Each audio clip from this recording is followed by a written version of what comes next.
Well, the trackers don't really get to say hello, but hey, how's it going, everyone? Tonight we have Alaszun versus Magiobiwan, and the winner of this will be playing against Stein in the next round of the losers bracket, and the loser will be going home with a tied 13th place finish in this tournament. So it looks like we're ready to go with the match. So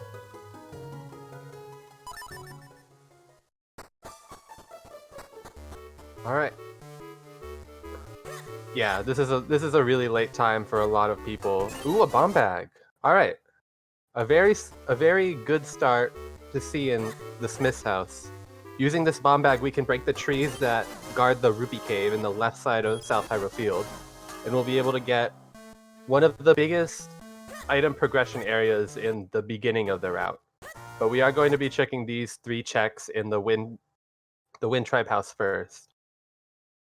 But the runner's picking up a shield there. With the shield and the bombs, that gives access to the two business scrubs. But both of those still need other. Oh, we got a map check from Alaszun. All right, Magiobiwan making his way over to the Rupee Cave, and Alaszun doing the same. We'll be able to see what sort of progression we'll find in this cave up here.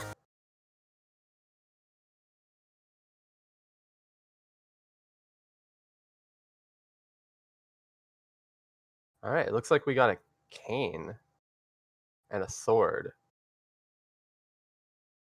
Oh, and our first spin scroll. Ooh, we we have a kinstone on the 80 rupee slot. It looks like. According to his auto tracker, that looked to be a Cloudtop's kinstone. Magiobiwan just verifying. And now, oh, we got another kinstone in South Hyrule Field. So we're seeing some divergence between the two runners. Looks like Magiobiwan is opting to go into town first, whereas Alaszun is making the trek. With this bomb bag and his sword, that opens a lot of checks he can do in South Hyrule Field, Eastern Hills, and Minish Woods.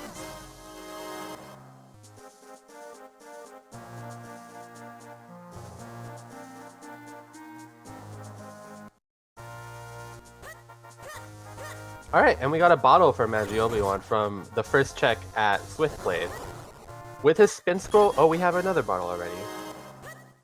So yeah, the runners do have immediate access to Mount Krenel. We have a lot open to us right now, actually. Like, we already have bombs, we have a sword, and we have a bottle.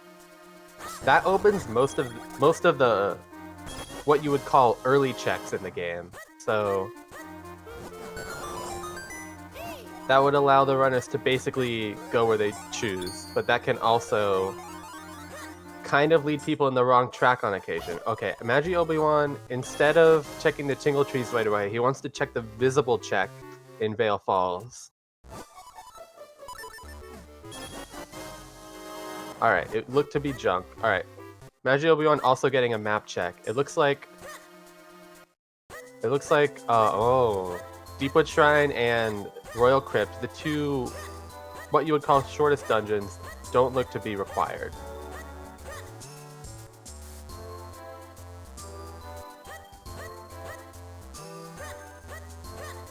So that does mean we will need to find all of our kinstones in order to beat the seed, but we do not need the graveyard key for Royal Crypt. Tingle Trophy. We got the Tingle Trophy in the barrel. So we can check Tingle right away. When Alaszun routes back into South Hyrule Field, he'll be able to do that.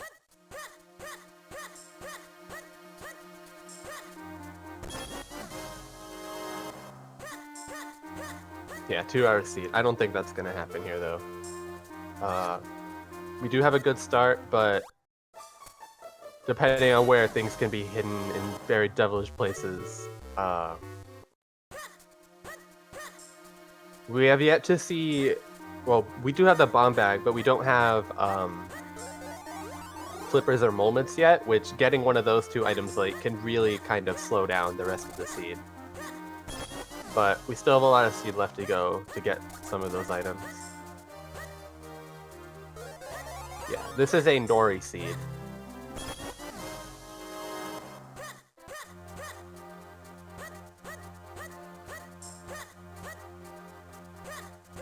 Alright, still a lot of route divergence between the two runners.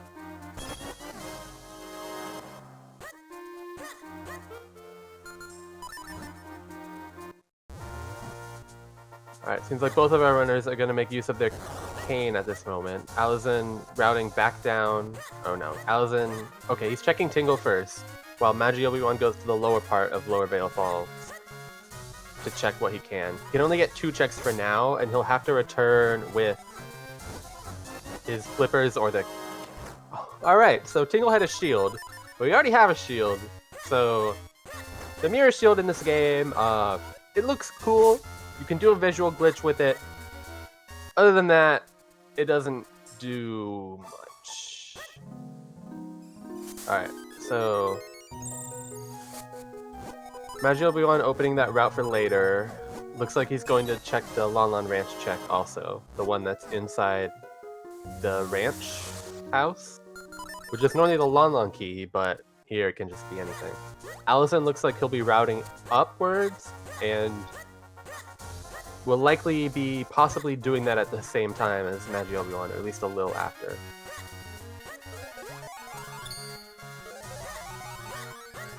Yeah, and now it looks like Magiobiwan is going to be heading down to Minish Woods. Or at least the lower Eastern Hills area. In order to essentially just do some of the same checks Alaszun has done.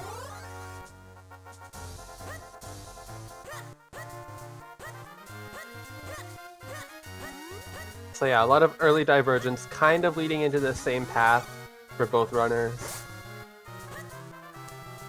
So I'll be excited to see like what area... Yeah, they're crossing paths right now. I'll be excited to see what area that they end up going to next.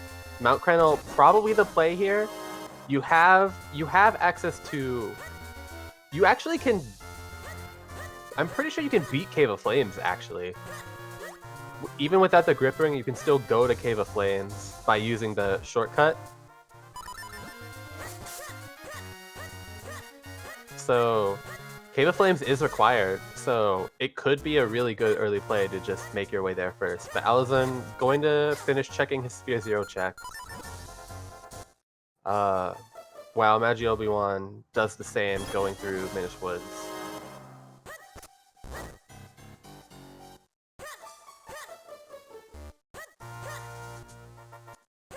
Yeah. The one thing you want to consider, well, it's usually worth considering, but sometimes you just don't want to be distracted by that, is that the cape speeds up both Lower Mount Crenel and Cave of Flames a lot. You get to skip one of the caves by jumping into a tornado, and you get to skip a lot of the lava rooms in the basement that are cycle-based by jumping over the lava with your cape.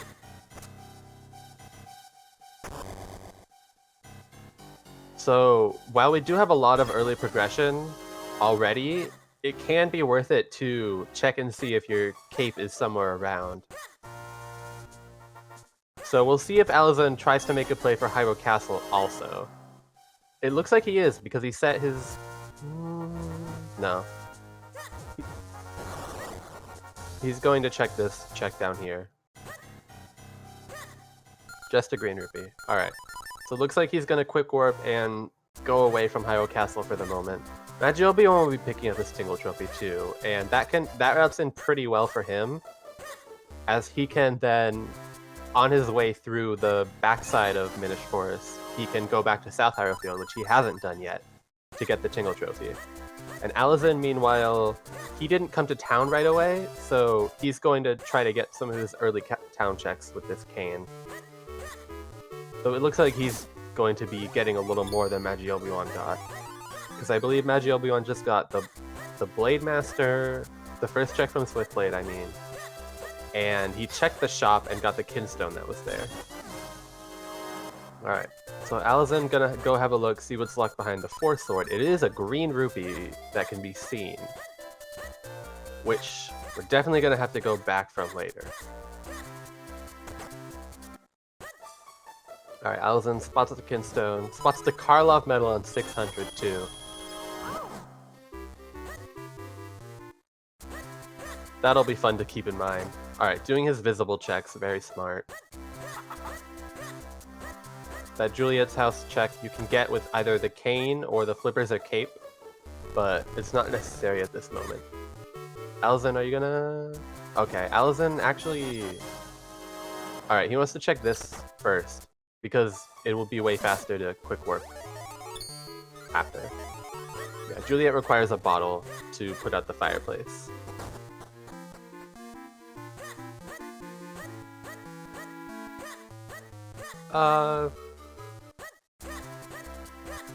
Yeah, Alaszun probably looking for his cape. He's not super into checking check density right now. He wants to be thorough because getting something that can speed him up would be really helpful.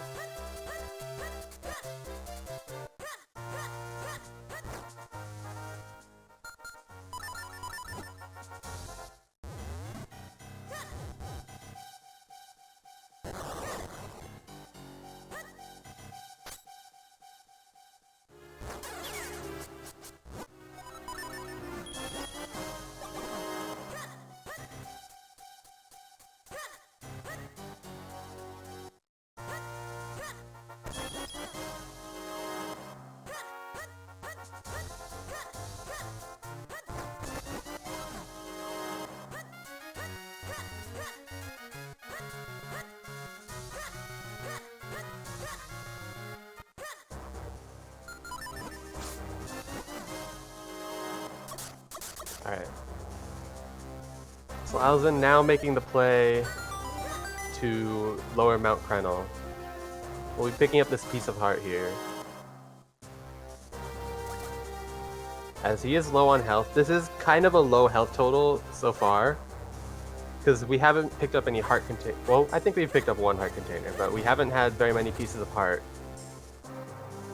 to sort of allow for a safer traversal of these areas, but at least the early check we're going to is Mount Krenel and not Lake Hylia.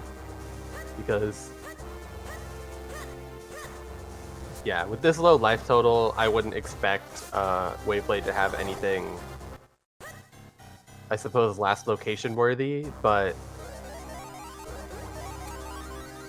we could end up seeing him come into play later.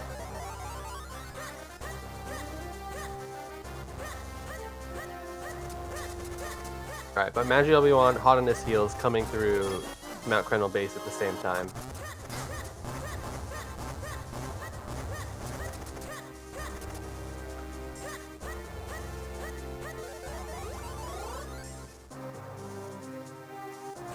Alright, so that Lomlon key does actually give us access to Lake Hylia at this moment.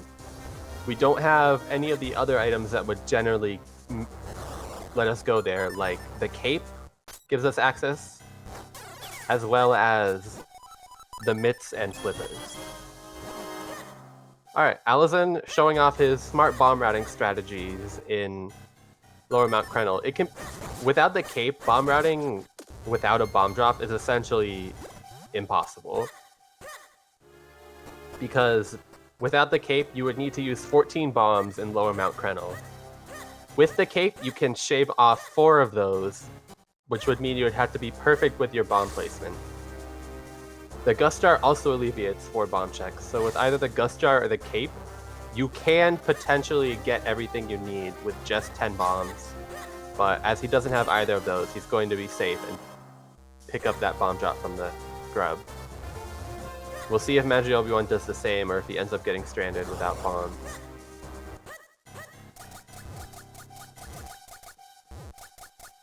Alright. So, to Magiobiwan's benefit, he won't end up struggling for bombs because of a bomb drop.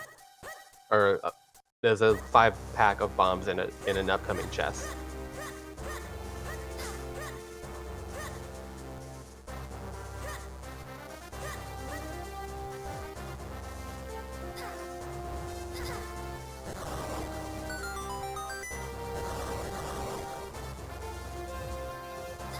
Alright, Alaszun showing smart bomb routing on this Minish hole. You can blow up all the dust you need to with only 3 bombs, as well as using 1 up here. But if you end up using any extra, that's what will lead you to having to use more than 4 bombs in this area. Which is why learning the optimal bomb placements for that area is really important.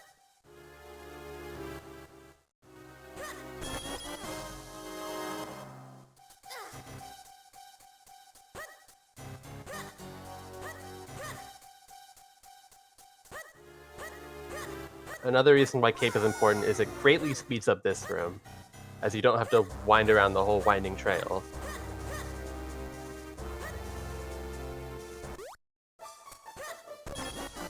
So yeah, Magiobiwan doesn't get the strat quite well. He does have to be careful with his bomb count. He can blow up this last 2 dust with 2 bombs, but that will leave him with not enough bombs to blow up the hole to the fairy fountain that contains normally a heart piece after he climbs the beanstalk.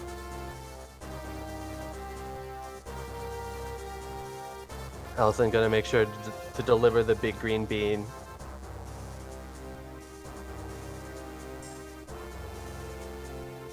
As without grip ring, this is... Yeah, without... Oh! Did he forget to grab... Ooh, he forgot to grab water. Alaszun, what are you doing? Yeah, he forgot to grab his Mountain Dew. He was hoping that he would get grip ring on his way up. That will actually present a small benefit to Magiobiwan, but since he has no bombs at all, he can't... Oh, Magiobiwan didn't get it either? Oh, guys. So yeah, as I was saying, there is a way, if you have 1 bomb, to refill your bombs at Upper Mount Krenel. Why is... Okay. But the way you do it is by blowing... Yeah, the Deku Scrub Cave in Upper Mount Krenel, the one that gives you the grip ring. You can blow up in his den, and the grass in there has an increased chance to get bomb drops, as well as the cave next to the mushroom that you can sequence break with the gust jar. One of the pots in the bottom row has a guaranteed bomb drop, as well as one of the pots in the room above it. But all of those pots and drops require bombs. So Magiobiwan, realizing he doesn't have any bombs left, he's gonna try to get a bomb drop from these Tektites. They can drop bomb, but he doesn't get lucky there. Yeah, this is pretty unfortunate for Magiobiwan here.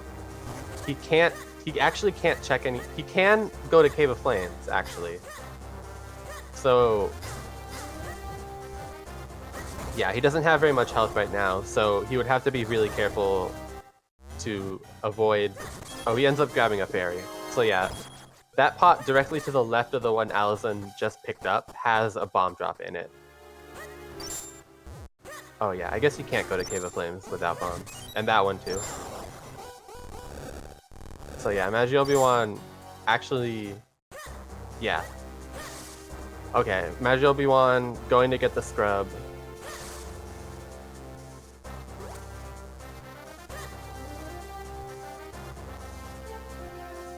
And Alaszun skipping out on the grip ring scrub for now, it looks like, or he might be setting his quick warp first.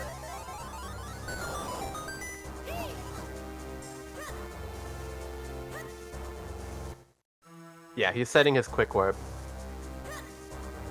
and he's gonna go check the grip ring scrub. This is pretty good ratting for him. It saves the bit of walking back through here, so that's a nice minor time save. Yeah, dropping a bomb on the wall. He might opt to refill his bombs when he gets in there, but he'll only need 1 bomb drop.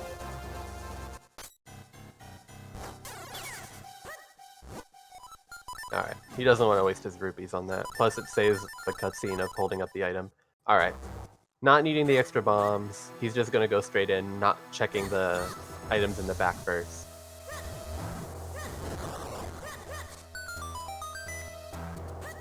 Thankfully, he has everything he needs to defeat the beetles here, including roll attack to make it even faster. After flipping them over with shield or cane. Gets a nice little love for his troubles. There's the grip ring. Okay. Well, that's a great spot for grip ring. Honestly, at this point, I would save and quit and go check the beanstalk. Like, you just started the dungeon. You're not losing that much time because you already defeated the enemies. And you could find the cape up there, and that speeds up the dungeon a lot. There's a lot of benefit to doing that right now. And not much you lose as well. Yeah, that... If caneless, that would be a much better blessing. Also, if you don't have the cane, that actually can't be the grip ring, because you need either the cane to take the shortcut up, or the grip ring, and either the cape, light arrows, or gust jar and sword beam. To make it through the vanilla path. Or bombs work too. There's a lot of... Alright. Oh, and we got a raid from ZeldaSpeedRuns. Welcome, everyone. We are currently near the beginning of a losers top 16 match between Alaszun and Magiobiwan in the Minish Cap Randomizer. So the early game routing for these two players has taken them up through Mount Krenel without a grip ring and into Cave of Flames, as they have their cane, the cane of Paki, in order to win, or in order to beat the dungeon, in order to triumph over Glee Rock and his dastardly dungeon. Alright, we'll see what Magiobiwan decides to do with this grip ring. He saw it by peeking the items. Yeah, over Lava Lapras. Hylian Lapras. Alright. Is Magiobiwan continuing into the dungeon? Looks like he's going to as well. So yeah, again, there was definitely an opportunity to, instead of continuing in the dungeon, going to Beanstalk, which is a Rupee Mania check at the very top of Mount Krenel, which could potentially have the cape, which speeds up this dungeon quite a bit. Yeah, if cape's up there, it's kind of tilting for both runners, but the fact that they both did it won't lose either runner anytime over the other, at least. Alright, Magiobiwan figuring out how to beat these Helmosaurs now. The quickest way to beat them was this sword. Oh, roll attack works well too. But without roll attack, you can do a swipe and then hold B to do a stab after they charge you if you move out of the way. But other methods like the Gust Jar work very well. Roll attack obviously works well.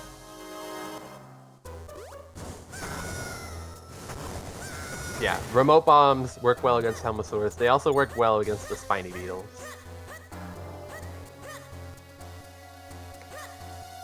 Yeah. It's kind of a... Does Alaszun already have... Oh no. There was a what looked like a great spin scroll in the Rupee Cave, but the way that scrolls are progressive, it instead counted as our first spin scroll.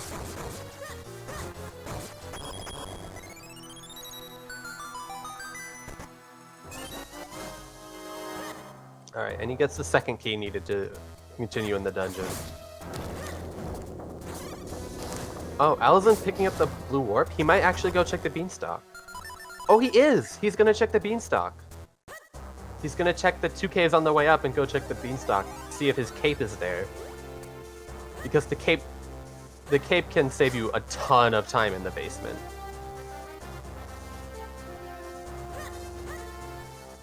Yeah,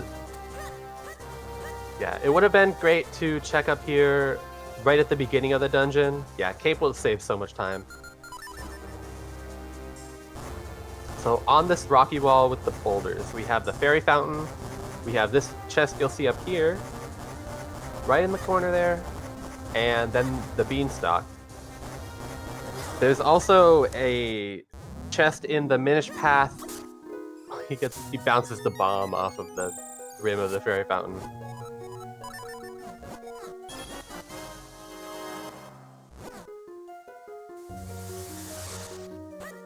Yeah, the one potential detriment to this play is if you end up finding moments in the back of Cave of Flames, you will end up having to come back for this moment checkup here.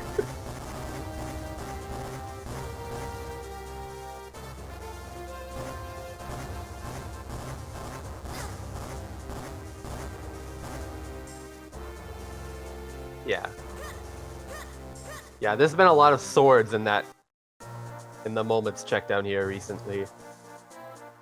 Been driving people to their wits' end, myself included. Alright, just a ton of hearts and a cloud top stone on the beanstalk.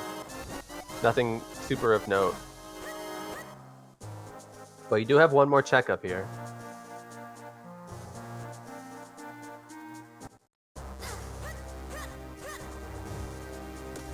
Alright, Magiobiwan leaving that bomb possibly as an accident, but possibly to basically tell the Piha and Tektite not to mess with him, but they did anyways. Yeah, the Cloud Top Skinstone helpful, but isn't necessarily going to speed up your time going to this dungeon. Alright, so not finding anything here, gonna continue in the dungeon, while Magiobiwan, depending on whether or not he does the same, will be hot on Alaszun's trail here.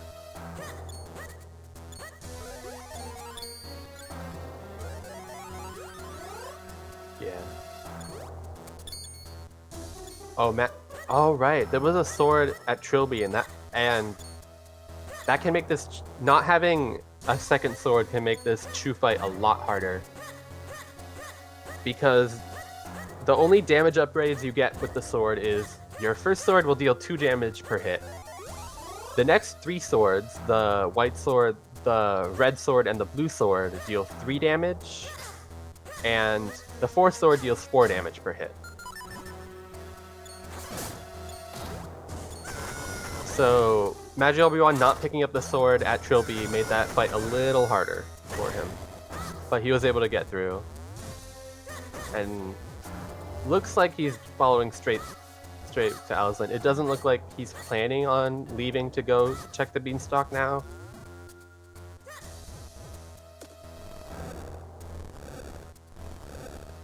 I do not, in fact... By definition, sure, I mean that, but I call it how it makes the most sense.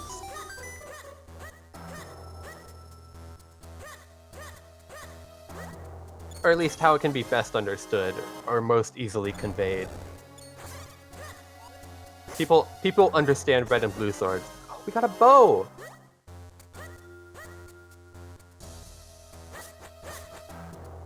Alright. So we got a bow. Unfortunately, we didn't get boots, so we won't be able to do cool, swaggy bow strats on Lava Lapras.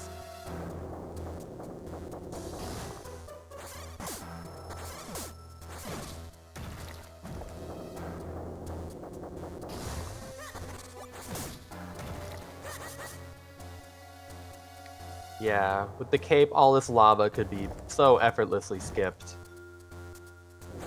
Oh, Alaszun might have missed his cycle here. Oh no, he can make it onto the rock. He should flip that one in advance though.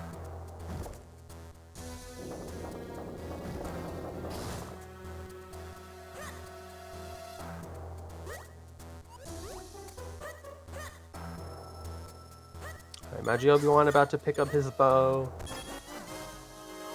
Having a little bit of trouble with the bats here though. Or keys, I guess, if you really want to be specific. And now he'll be doing the same in this vanilla route of Cave of Flames.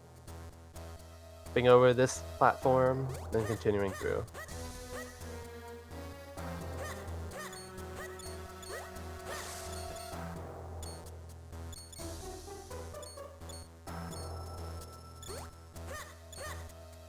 That looks like Magiobiwan planning on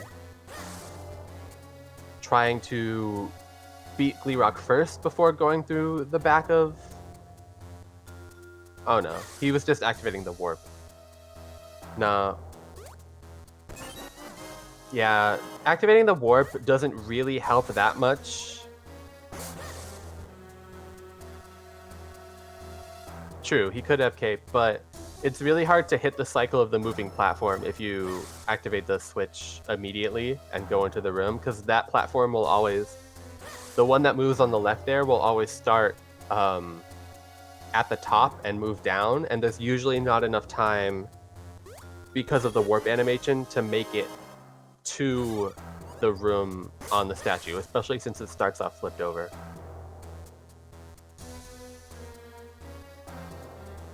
Yeah, Alaszun gonna be picking up his last check here. And, oh, and we get the fire sword! Or I guess the red sword.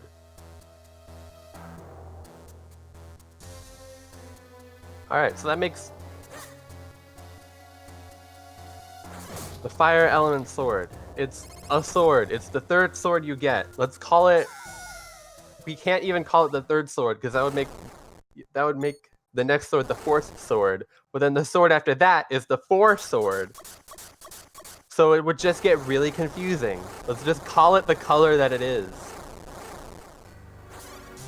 In fact, let's just call the white sword the green sword. The hilt is green. It's fine.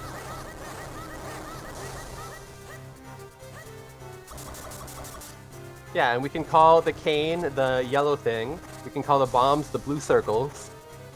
And everyone will be happy, probably.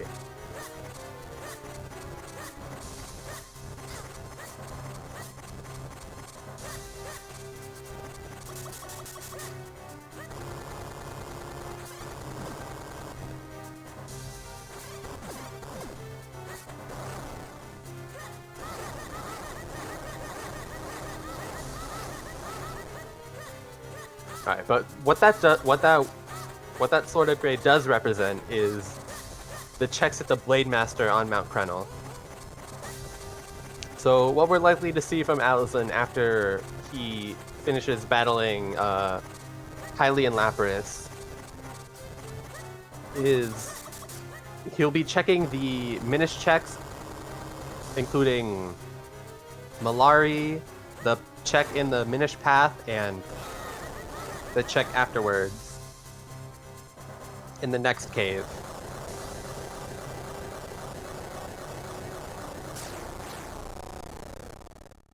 And then past that, he'll check the Blade Master cave that's near the Grip Ring Scrub. Alright, so we're seeing a nice little high five. Alaszun collecting his element as Magiobiwan meets his next opponent.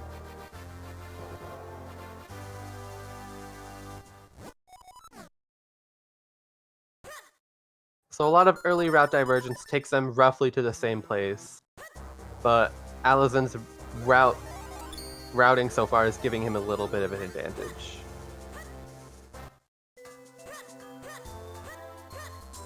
Oh, it looks like Magiobiwan didn't quite get enough hits there.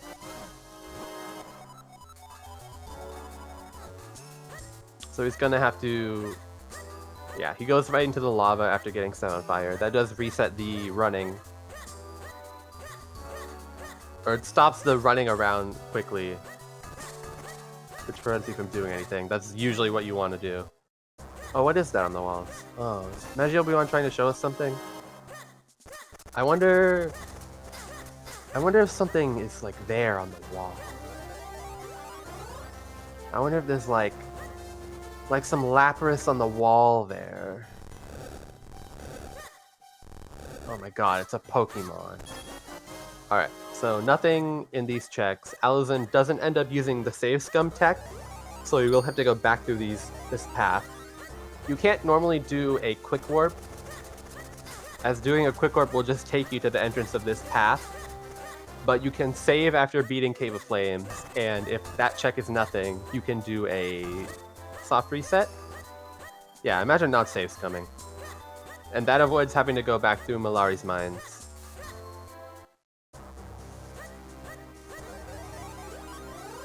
Yeah, plus imagine not saving. You know you're prone to crashing, right?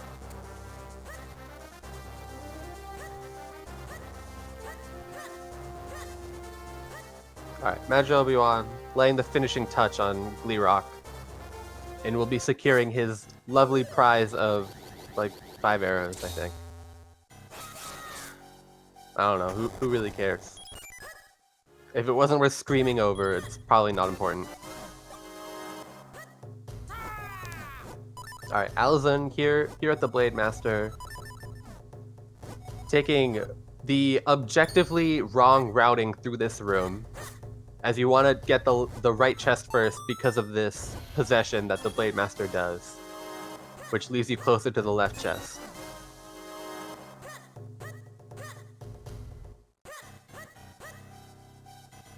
Oh right, Maggie doesn't have Red Sword. It's okay, there was nothing there. Yeah, that's really bad for him though, because he'll end up coming back later. He might, if he grabs his sword in Trilby and goes right back there, that's a huge time loss for him. Oh right, he didn't do the wall yet.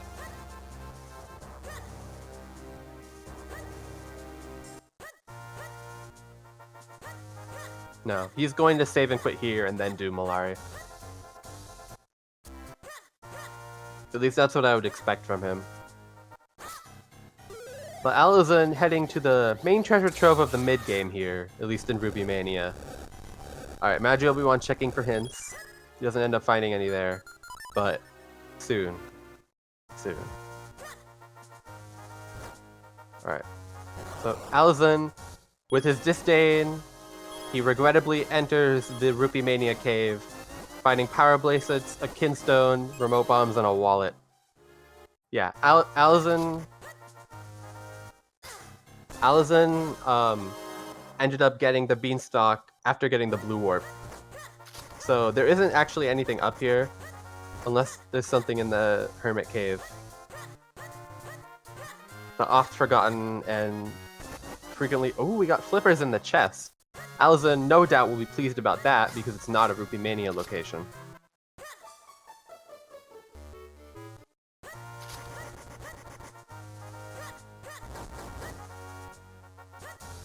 Alaszun, yeah, we have access to Lake Hylia through the Lon key. So if we find Cape, Ocarina, and Mitts, oh, we got the lantern. Okay, that's another Cloud Top Skinstone, not Veil Falls. Wait. Okay, he was just checking. Open the chest! Dude! Dude, you forgot the chest! Alaszun! Alaszun, did you just not open the chest?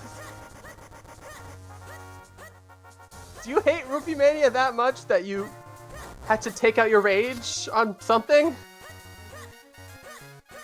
Yeah. Alaszun, what are you doing? Oh wait, he got his lantern. He's going to check Percy, but he forgot the chest on the beanstalk. His unbridled rage towards Rupee Mania let him to seek out... Where are you going, Maggie? Yeah. Let him to seek out only that which he hates. I'm not sure where Magiobiwan is headed, actually. He's taking the long way around to get the checks at the back of Mount Krenel? Like, it's way faster to quick warp here. Yeah, he's thinking, oh, I'm gonna go through this area. But it's not as big brain as he probably thinks. Because a quick warp will take him right to the back of this routing. Yeah, both our runners are kind of clowning around right here.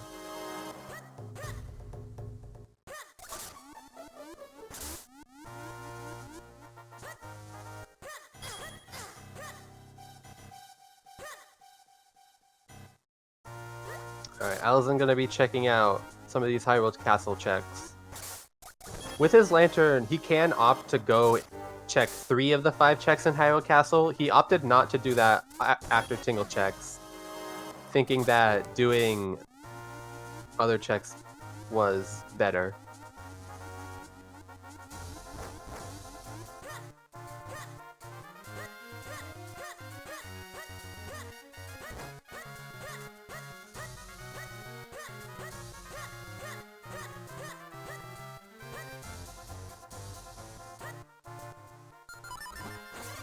Alright, now Alaszun returning to the bottom of Lower Vale Falls with his flippers allows him to get 4 more of the checks, but without the mitts, he's basically gonna be triple dipping this little area.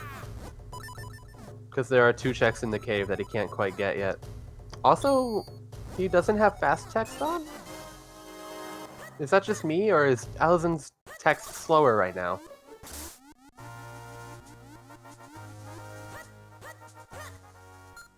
Alright, nothing in the Rupee Mania. He didn't check... I don't think we saw a check of Upper Vale Falls from Alaszun, though. Alright, Alaszun gonna make use of his Lon Lon Ranch key.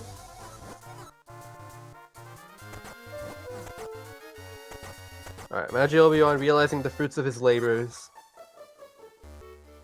And will be heading to get his Malari item, which was... I don't know.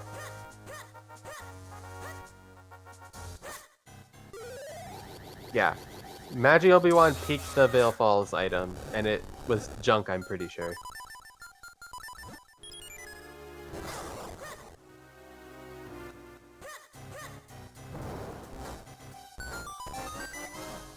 Yeah. Magiobiwan with a bit of bizarre routing here. Probably slipped his mind. Ooh, we got the Graveyard Key. Something you'd like to see when Royal Crypt is required, but it's not in this moment.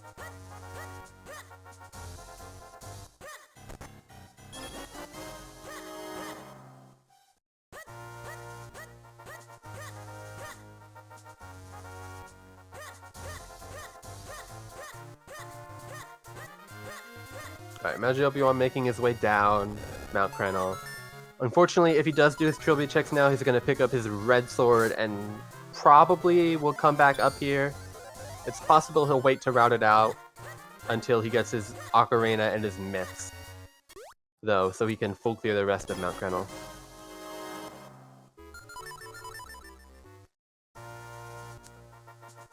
Yeah, so this will be his red sword. Yeah, it slipped his mind. He was going for what was in his mind. Alright, he's going straight to Western Woods. We're gonna see what that item Alaszun skipped is gonna be.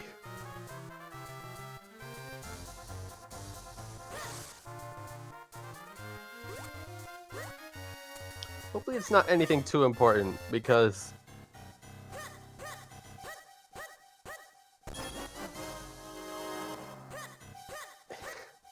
Alaszun might very well completely forget about ever going back there. Yeah, if it's something important, that's gonna be really bad for Alaszun. He did push the rock, granted, but... Alright, Magiobiwan taking the subjectively incorrect route by opening this cave first, as as remote bombs were in here.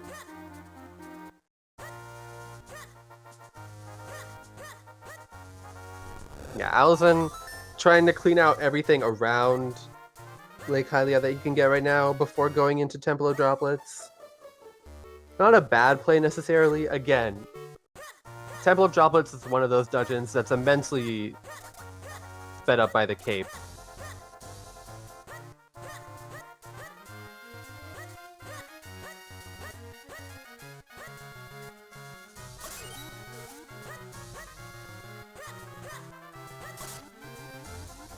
Alright, so the cape isn't on the cape locked location. It is very good, because that means we can actually complete the seed.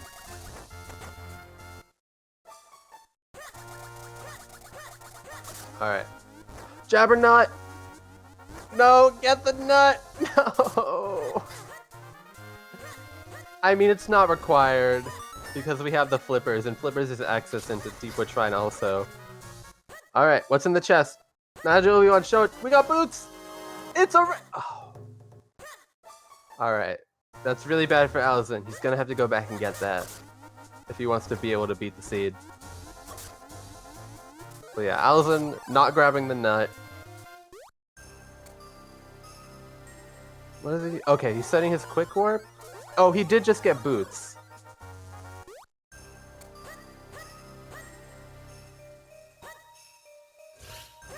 Oh. I was considering him doing the... Oh yeah, I guess the quick orb wouldn't matter if you did just get boots. But with those boots, you can go get the boots minus checks. The chest was just a red rupee.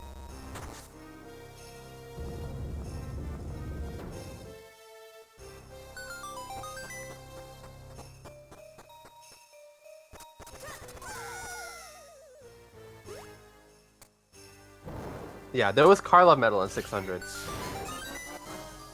And we are only one wallet away from being able to get that.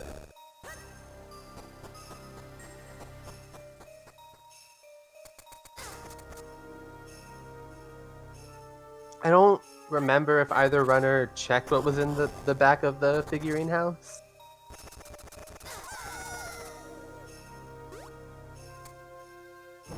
Alright.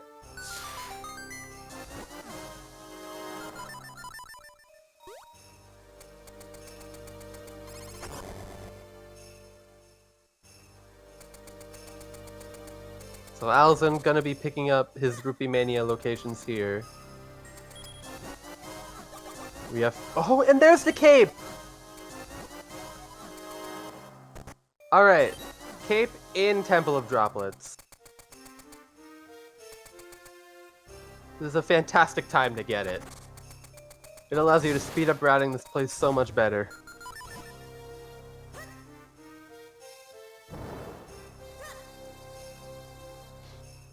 Yeah. Alright, Magiobiwan is taking the time to do his Hyrule Castle checks, though. But, unfortunately, there's a lot of his progression here at Lake Hylia. He's still in need of kinstones, but there are a lot of kinstones we found so far, actually. I think we're on 4 Cloudtops kinstones for Alaszun right now.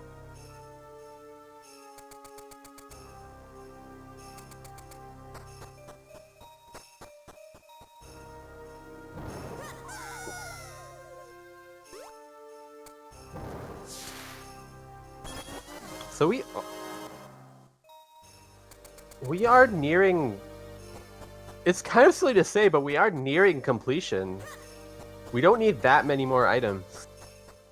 Yeah, Cape was the first rupee path in Temple of Droplets. Yeah, we are pretty far. We're like some items away. But we've been getting a pretty steady supply of items because we've already hit the main Rupee Mania checks.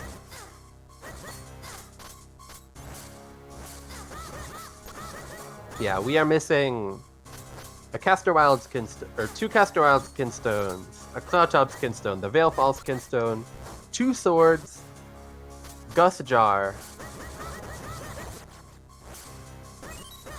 No, isn't it 7?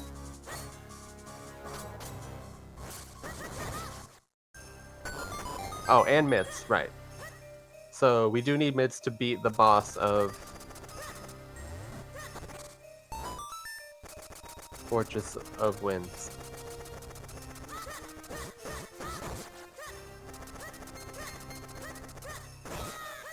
Alright, Alaszun making his way through the Dark Maze. Has enough health for it to not really be a problem. Because hits on these pestos and the Mulldozers can really add up fast. Especially if you're rolling through them and taking hits on the other side.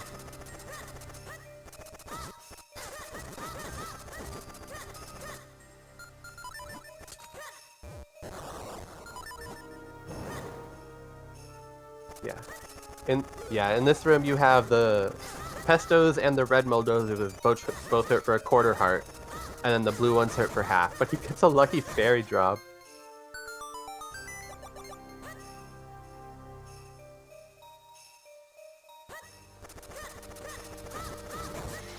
Alright, Magiobiwan looks like he skipped out on a lot of the peripheral checks around the area, and is probably going straight. Ooh, if he goes... Actually, it can kind of hurt him if he goes straight for Temple of Droplets, because he'll be missing out on his boots in Waveblade's hut. Alright, Magiobiwan looked like he's making a note for that quiver for later. Alright, Magiobiwan, his run is now validated. He has picked up the nut. And he will be picking up his boots, which will significantly help his movement through this upcoming dungeon of Temple of Droplets.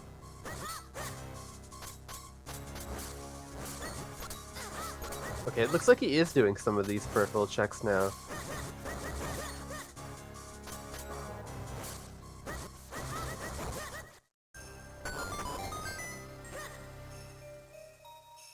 Looks like he's gonna grab these two checks. Or he's gonna grab his syrup. His syrup check. Oh, he's grabbing a potion instead of a fairy. Alright. He's in the area, might as well pick up a potion. I mean, all it really saves you is the automation of automatically regaining 4 hearts when you die. And the arrow butterfly, too. Unfortunately, we couldn't see either the arrow butterfly or the boots before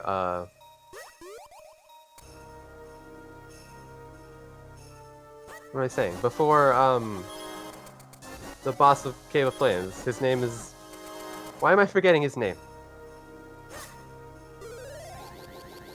His name is Gleerock. He's Lapras.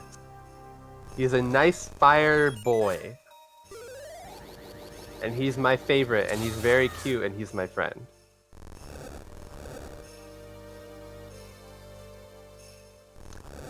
Alright, looks like Alaszun is taking his stand against Octo now. Looks like he's making the long trek through this side of Temple of Droplets in order to go fight Octo. Oh my god, what's on the walls? Is that a rock?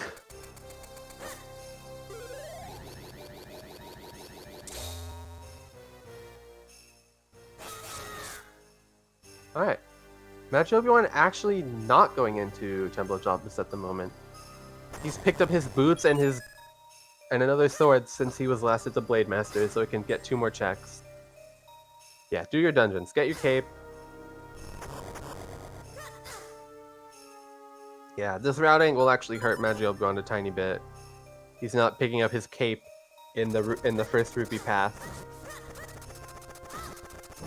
Which means he will have to come back in here.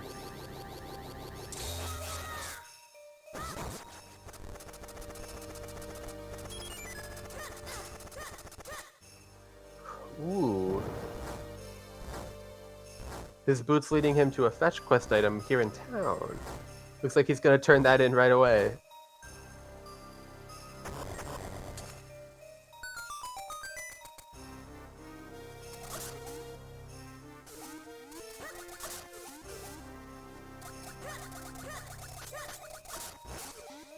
And for his troubles, Rem crafts him a blue rupee.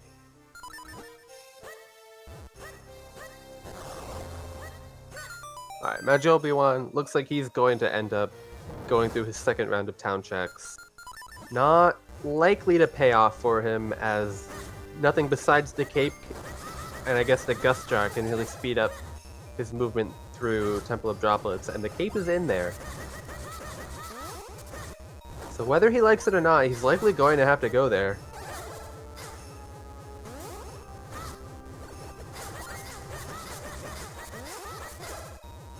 Alaszun getting relentlessly bullied by the Matter Pillars here.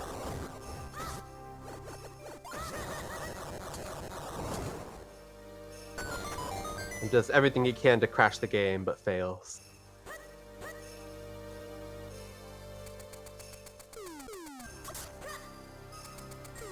Alright, nothing on Simon's. And without the save scum strategy, he is going to lose some time to this cutscene as well.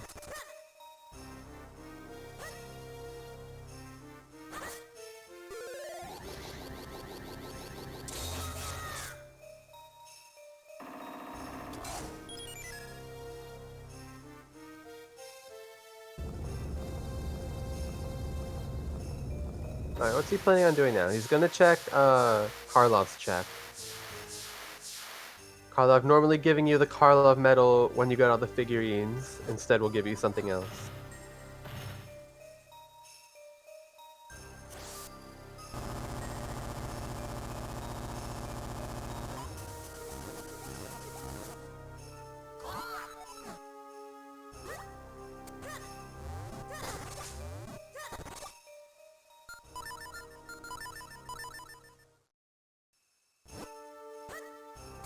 Or Alaszun with the save there. Alright, where is Oh, Magiobiwan... Is Magiobiwan going to Caster? Oh. I think he is. Interesting.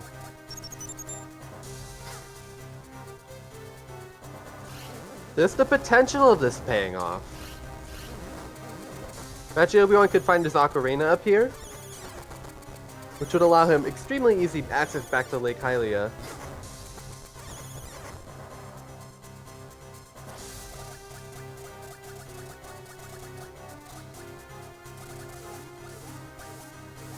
And he can do pretty much everything here too.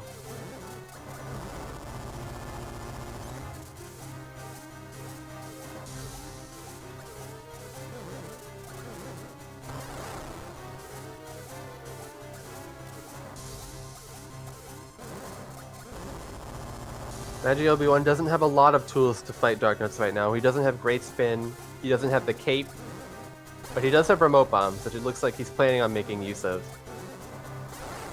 Remote Bombs keeps these Darknuts stunned for a long time.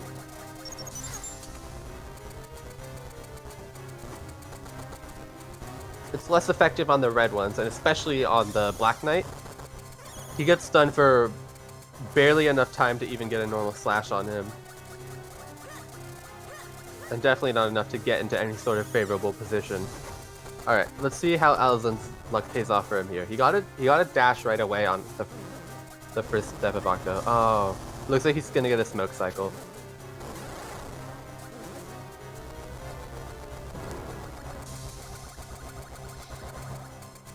Yeah, Magiobiwan probably is thinking he doesn't want to go into, he doesn't want to go into Temple of Droplets without his cape. Just because the cape really slows down checking, or beating the dungeon and checking the rest of the checks that you can. Alright, Alaszun getting decent RNG on this phase.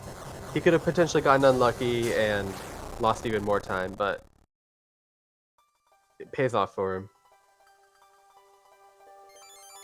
Or, it doesn't really... Okay. Alright, so we're about to see... Yeah. As far as the checks, well, currently without the cape, which he doesn't know is in Temple of Droplets, he can't beat the dungeon. Which is probably something he's considering right now. But even then, you don't miss out on a lot.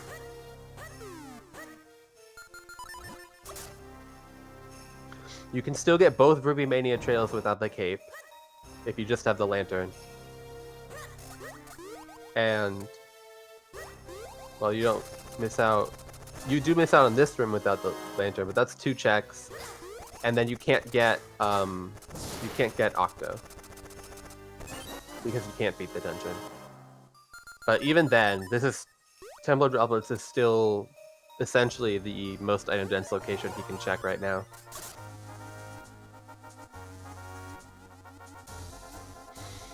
Alright, so Alaszun looks like he'll be doing his boot checks here. Figuring out that he can't bonk the back of the tree.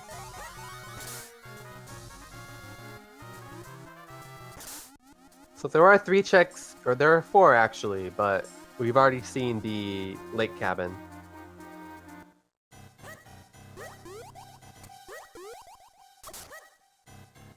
Yeah, he can't do Octo. He can't get all the way around to the left side. Magiobiwan finds a sword. All right, so there's a sword in Caster. In the Minish checks, no less.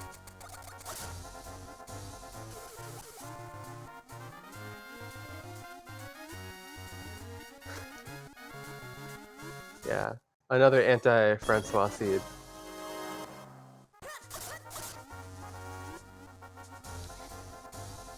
I don't know, does Magiobiwan think he's playing against Francois right now? If he is, then this is technically a good play. Uh-oh, is this P-Hawk gonna troll him? Alright, no, it backs off.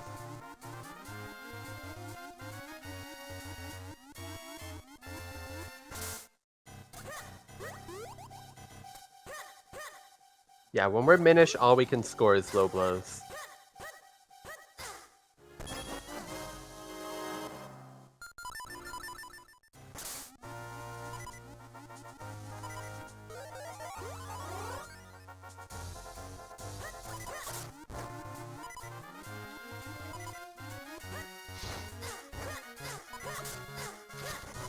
Yeah, Magiobiwan doesn't have his graveyard key yet.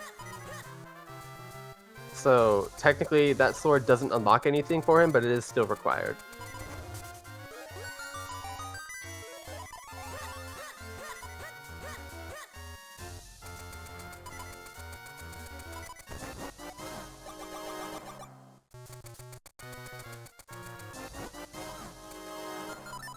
Alright, Magiobiwan making his way through everyone's absolute favorite check in this game, hiking.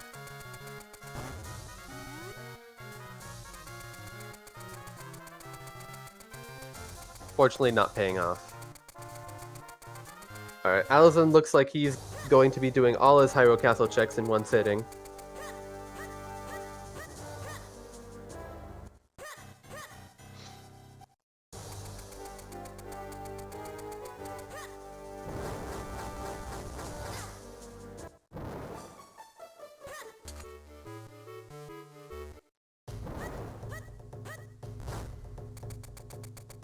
Magiobiwan only having the check in Swiftblade the first hut, or Swiftblade the first area next. Oh no, he does have this Armos statue check up here that he can do.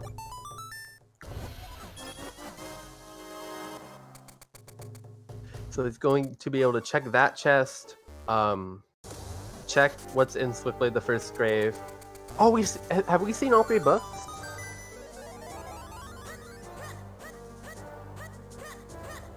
I think we've seen all 3 books. No, maybe that was both of their first ones.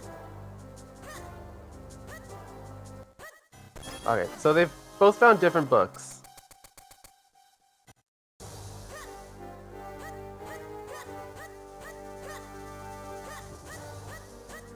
Magiobiwan... Where is he headed now? Alright, looks like he's probably going back to the lake. He can't get there from here without his cape, though. So he's gonna need to make his way around. Yeah, realizing the error of his ways.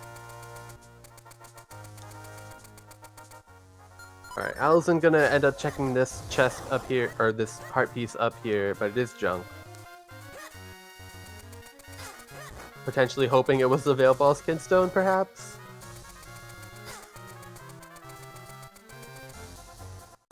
With all these new goodies of his, though, it's probably he's going to end up doing his town checks.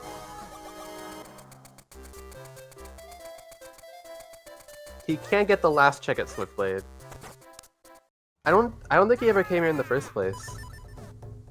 So he isn't going to get this, I believe it was a bottle from the first check of Swiftblade that Magiobiwan got in the beginning.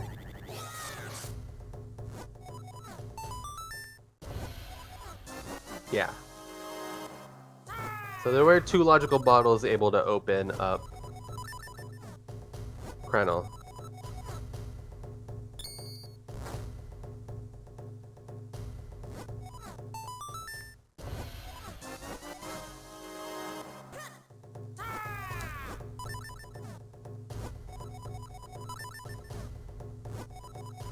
Alright, Magiobiwan making his way into Temple of Droplets. So he's going to end up picking up his cape, and from then he's likely to just beat the dungeon. So he'll be picking up most of the same things, but besides that cape, the dungeon was relatively barren. I believe a book was here though.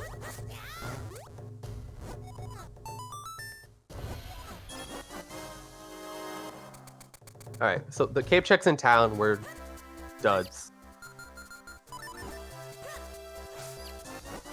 Alaszun preparing perhaps to do the fountain, looks like.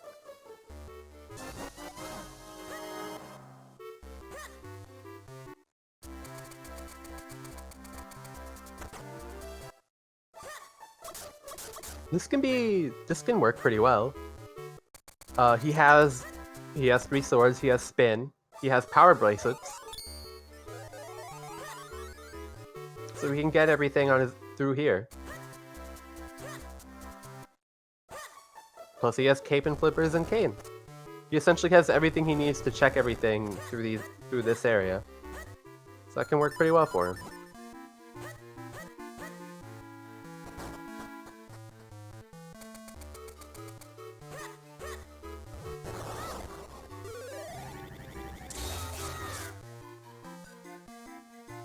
Magiobiwan neglecting his quick warping and instead to pursue a healthier lifestyle of exercise is always well respected to get your walking in, but it is going to cost him time.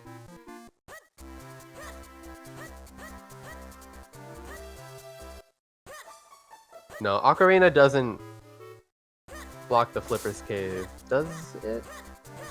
No, I think it does.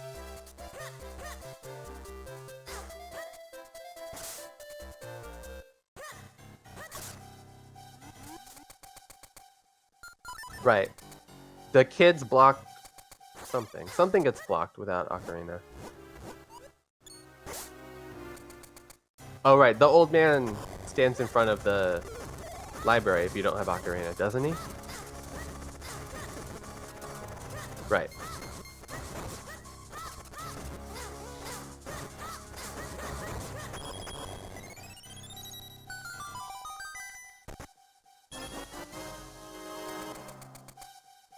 Alright.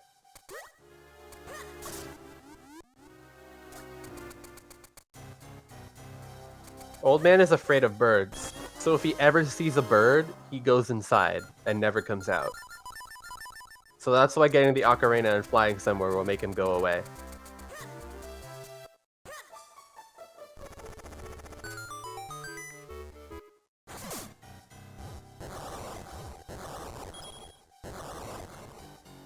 Alright, this check made way easier, or way faster. Whoa, that was an interesting bomb.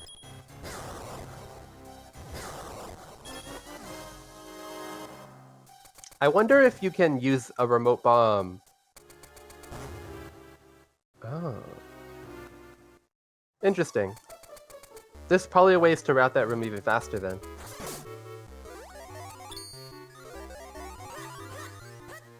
Alright, these 2 cane checks, I believe Magiobiwan already checked.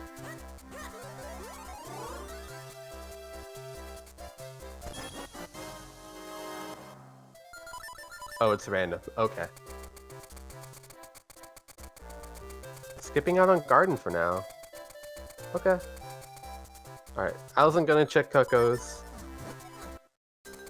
A nice 50 or so seconds of respite, or if you're fast, like 40.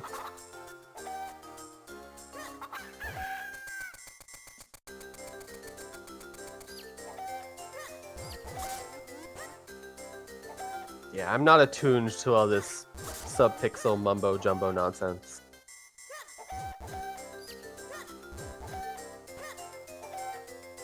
Alright, Alaszun leading the 2 chickens all the way to the pen. Yeah, had to be careful not to try to throw the gold cocoa in right away.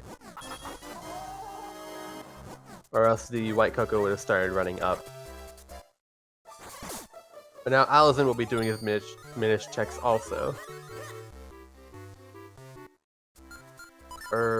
Wait. Did Magiobiwan do these? I think he might have. I think he checked... No, he checked just, Yeah, he just did the shop attic. He didn't do these two.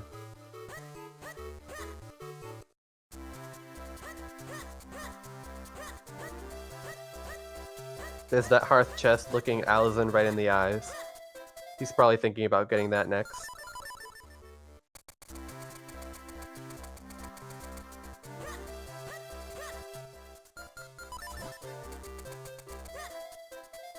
Yeah, looks like he is.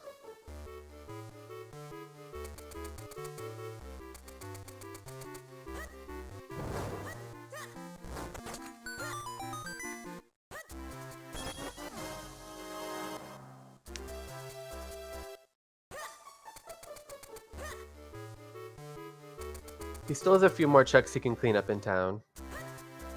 He has the well.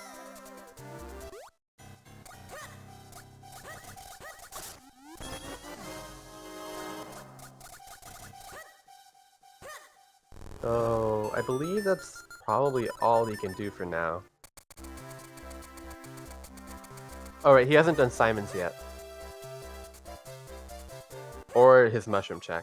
So yeah, he'll be checking these two checks. They're both junk, though.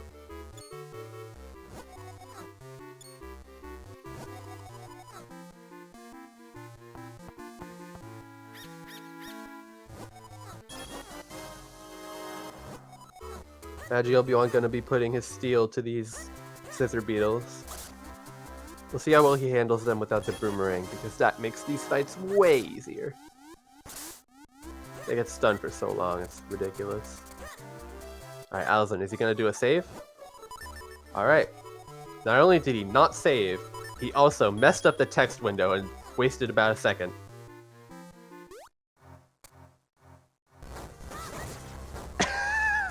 Oh no!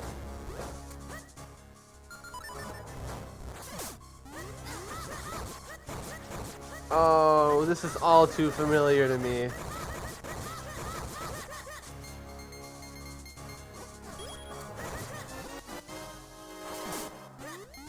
Yeah, you don't want to do Simon before certain elements. I believe in this case it was the water element, because Magiobiwan did this after getting the wind element, and it was normal. But Alaszun came after getting the water element, and it was different. Yeah, this one's bad. It's worse because he has P-Hots, and those are hard to defeat with his current loadout. I guess he can use his bombs against them. He has to be careful though if he keeps blowing himself up. Alright, he has this rupee-like now. He's probably confused. It's the rupee-like. The rupee right there. There it is.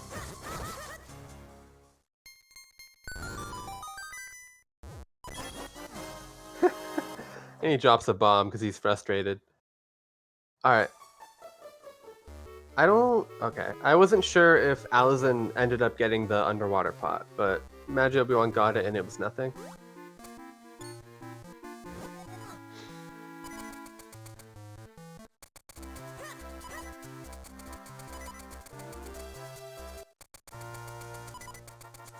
Yeah, I don't think there's any consistent consensus on how Simon's patterns work.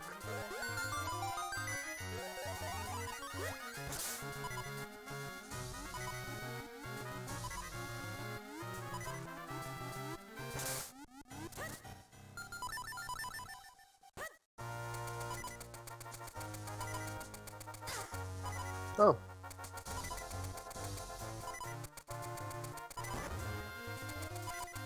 Alright, so it looks like Alaszun is going to be making his way to Caster Wilds.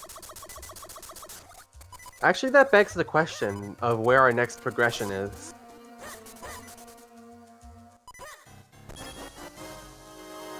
We're looking for the Vale Falls Kinstone to open up Vale Falls. Yeah. We have access to graveyard.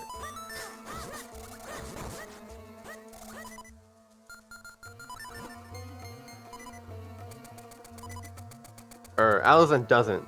Neither of them do, but they're both gonna get it soon.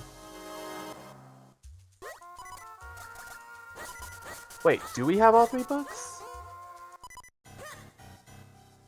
No, never mind. I'm really excited about these books. Alaszun. The trackers only show 2. I remember there being... Alright, well, we'll see. Alaszun, stop with these fairy drops. I mean, I know that they're more common when you have low health.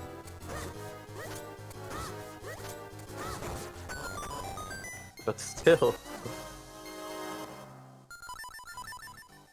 Alright, Magiobiwan. Yeah, they're much more common when you have low health, so...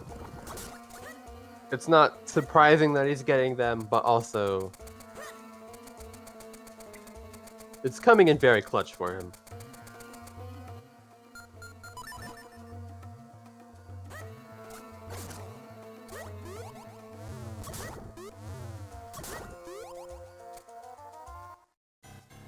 I doubt Alaszun is going to end up skipping out on Minish checks, but it's possible he'll skip hiking.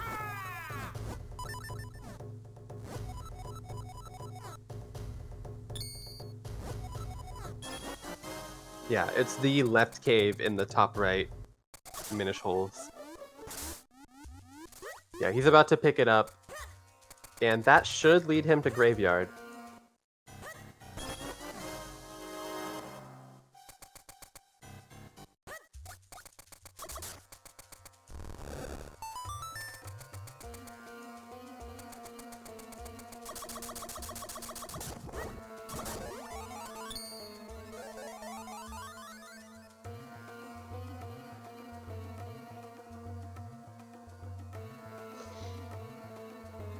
So the graveyard key that Magiobiwan was missing is in the London Ranch cave, I believe.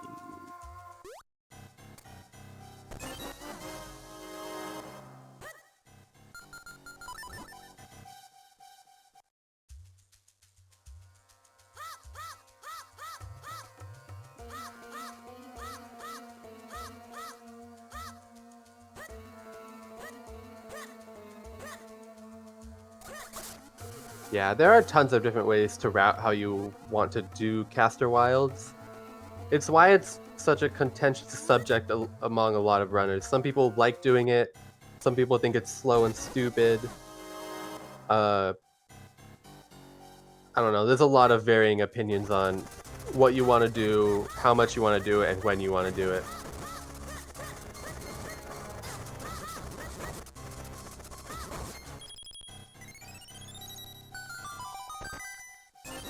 Yeah, with Graveyard Key, Boots, and the Blue Sword, you have access to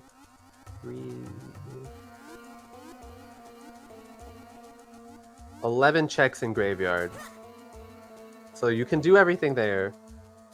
Yeah, you can full clear Graveyard and not have to come back, and that gives you... Since Graveyard isn't an item, that gives you 11 checks.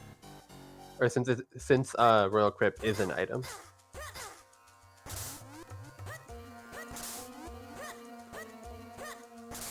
So that's 11 checks, and the alternative is Deepwood Shrine, which...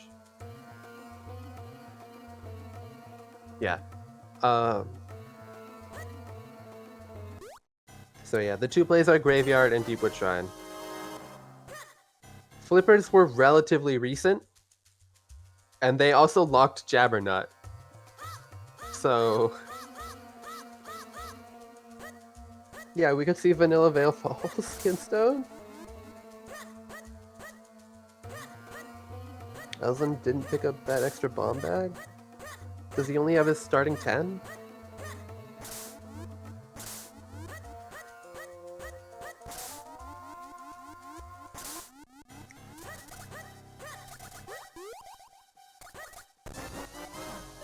Yeah.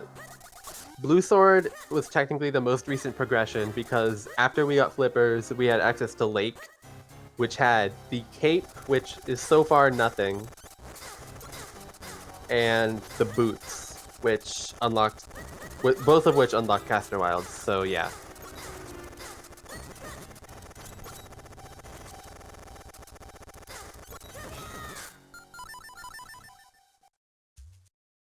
Yeah. We also don't have the Molmets, so we can't check Sail Falls or the town pillar check.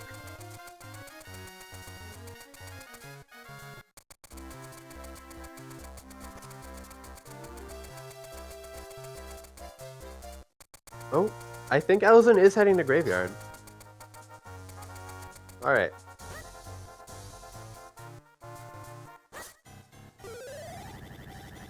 So we'll see what he ends up finding here.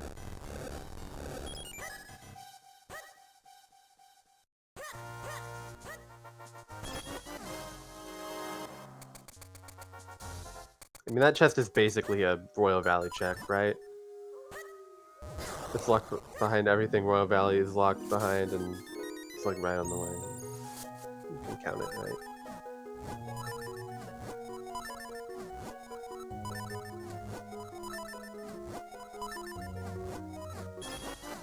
Alright, so we have 1 green rupee.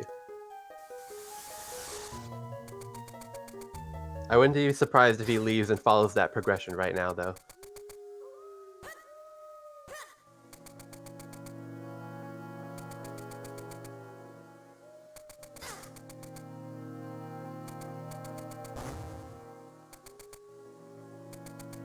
Alright, Magiobiwan finishing off Octo.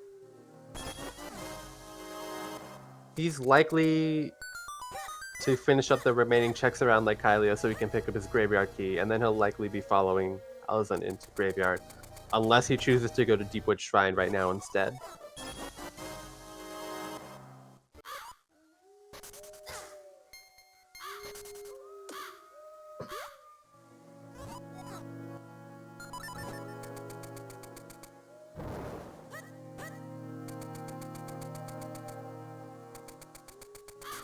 Oh, Alaszun missing the bonk on the tree there, unfortunately. Graveyard Key was the Lon Ranch cave, I believe.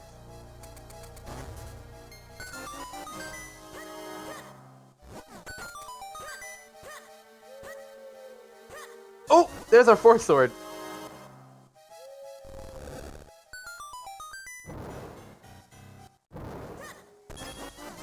Alright, so that's one item down. We don't have to hunt down the sword, which is always nice. Yeah. The open check in the garden was a green rupee, but Alaszun didn't check it. Alaszun didn't actually go to the garden yet, so he didn't check the chest that was there either.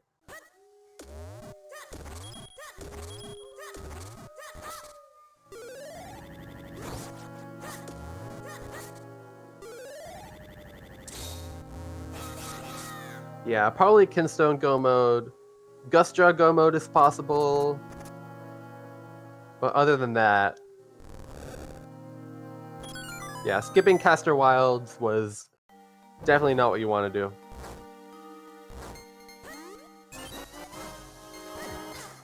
Like, your alternative after... yeah, your alternative was only to go to Deepwood Shrine, though, so... after you do your town checks, you either go Deepwood Shrine or Caster.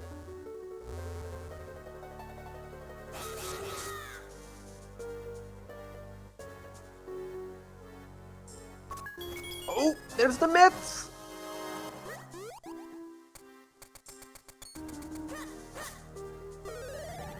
Alright, so Graveyard... non-element Graveyard actually loaded. This is something that's kind of new to me.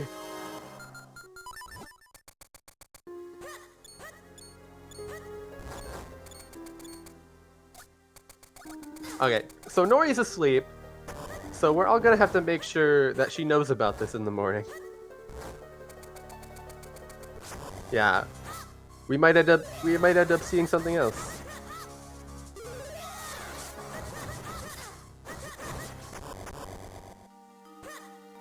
All right, Let's see, King. What have you got for us today?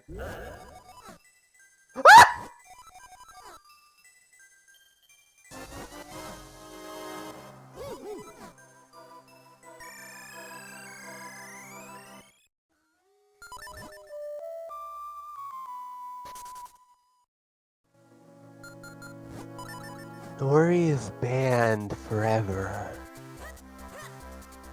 I'm also incredibly sorry about that.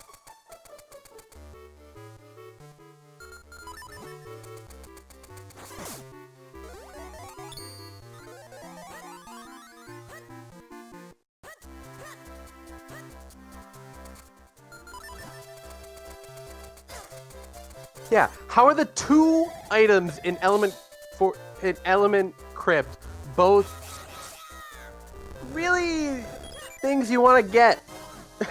That's great spin.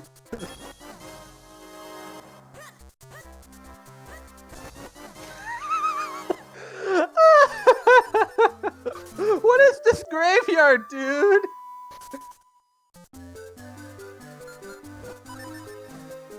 I'm just so mad. Alright, Alaszun getting his 7th scroll. Let's see what Swiftplay the First has.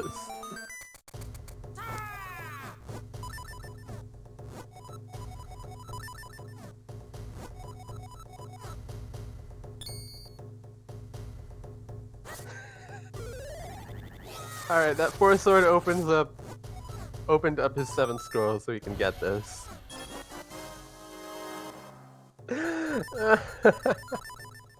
Yeah, this could be a Gustjar hunt seed.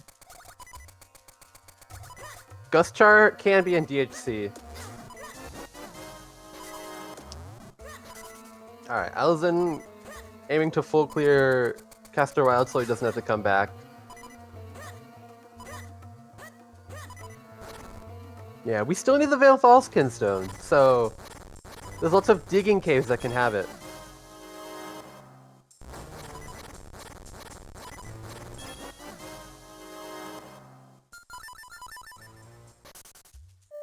Yeah, Alaszun has the Ocarina.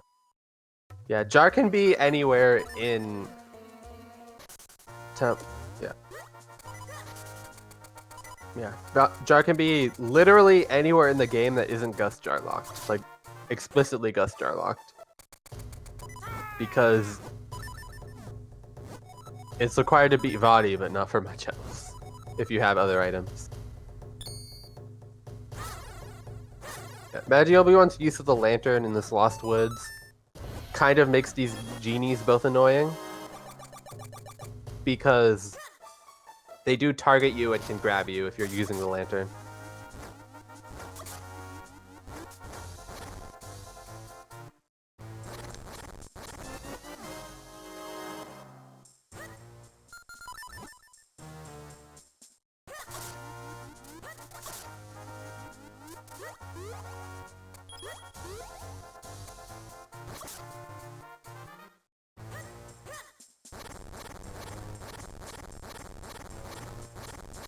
Alaszun making his way through Treasure Cave.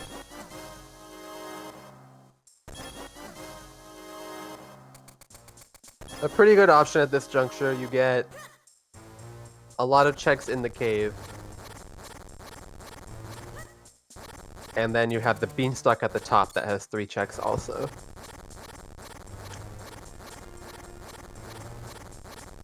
As well, Alaszun could opt to get that heart container that he saw on the perch, but he's gonna end up not going for it. Alright, so Magiobiwan made his way through Graveyard, sees his sword, gonna grab that sword, gonna go... Oh no.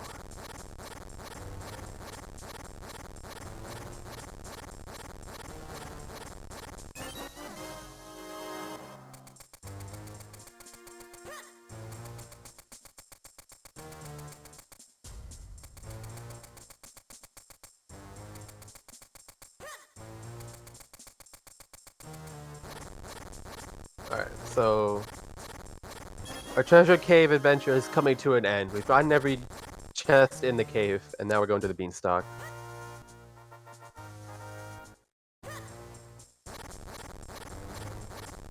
Yeah, the hunt for the Vale Falls Kinstone. What a hunt. Imagine Vale Falls Kinstone for Go mode.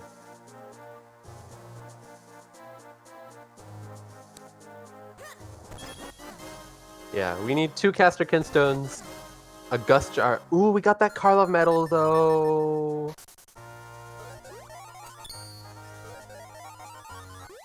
Alaszun finding the last wallet gives him access to the Karlov medal that's at the shop.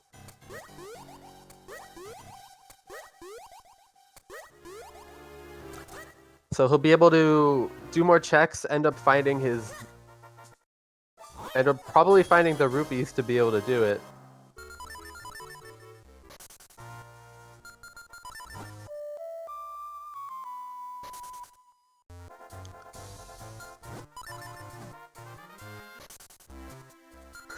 Magiobiwan fighting his mole myths.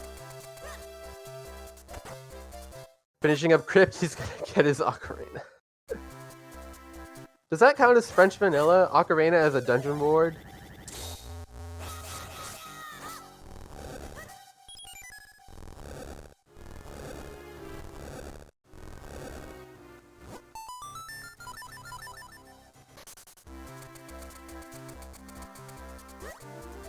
Alright, Alaszun finishing up the town pillar by going through this digging cave.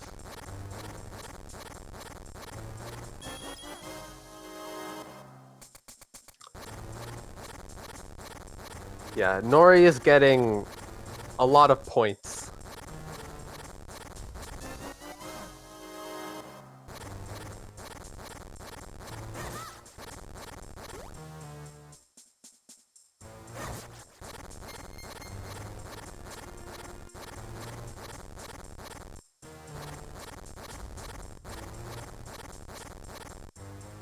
There's the Ocarina.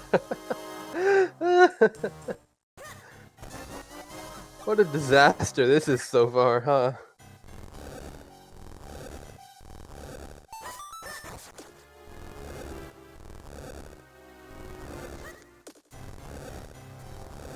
Nori's gonna have to play the punishment seed.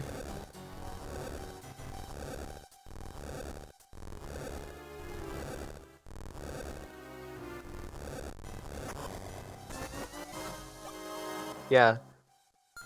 If you attain the most ban points at the end of the tournament through rolling seeds that everyone hates, you have to play a really bad seed. Alright, Alaszun gonna check this digging cave down here. There's not a whole lot left that can be locked behind progression. It looks like Deepwood Shrine might end up being the next play, except for those 2 chests right there Alaszun can see. Those probably just sprouted into mine for him.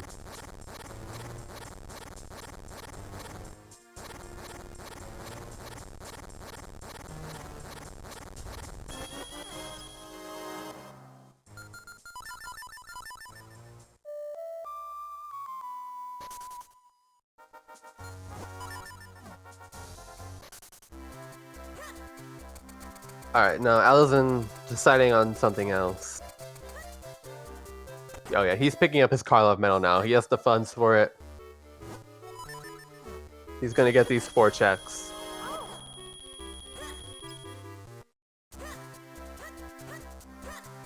Alright, let's see what we've got in here. Caster Wild. Another scroll. Alright, so that's another item needed to beat the game. Yeah, all wallets required to get Karlov medal to get a Kinstone. Alaszun probably gonna do the Flipper Cave and then Deepwood Shrine.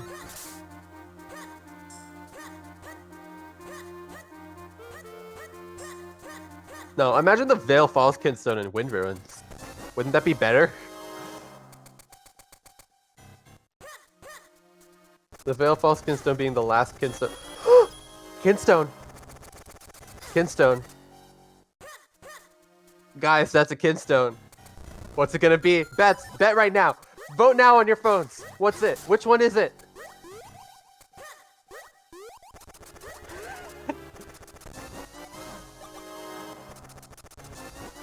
Caster Wilds! right! Looks like Alaszun has a new plan.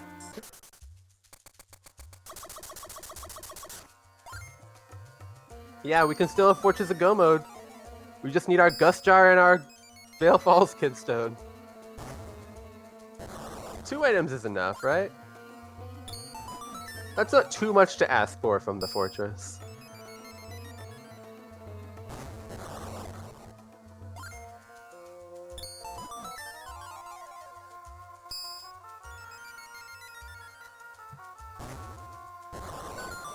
You do really want to make sure you're full clearing this area anyways, though, so it can be really rough to get back to.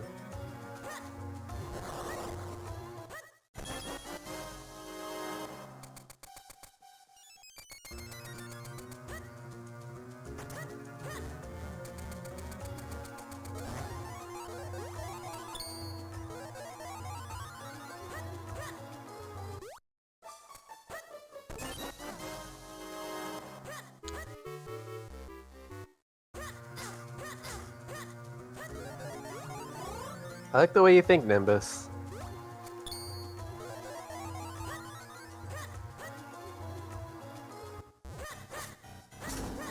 The seed's been, so far, pretty annoying, but it hasn't been cruel to that level, so we're gonna need some of that.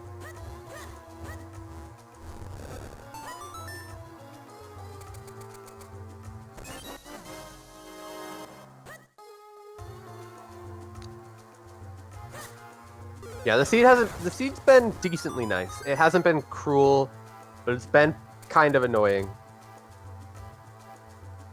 Just because of the graveyard dip.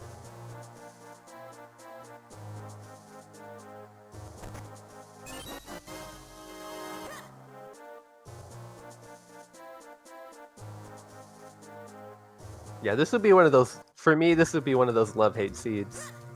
With a lot of stuff being quick in a non-required location.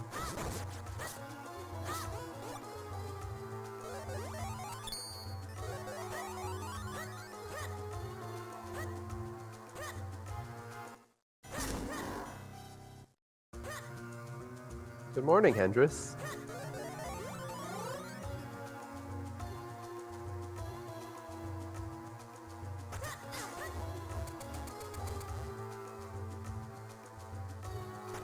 Yeah, is it the cuckoos that Magi is doing right now that you're hearing?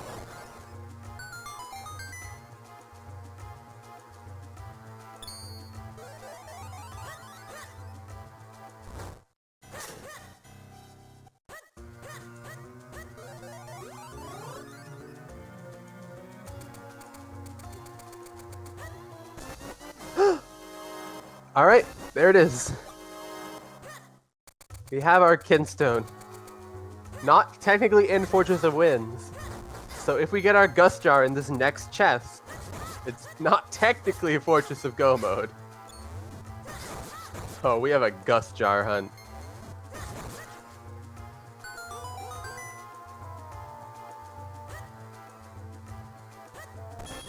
Aren't those fun? But there's a lot of opportunity for the Gust Jar to be somewhere easy. We have... Is Alaszun just... Where is he going? He's going to the back first? That's kind of... Okay, he just probably wants to grab this check first. Or these two.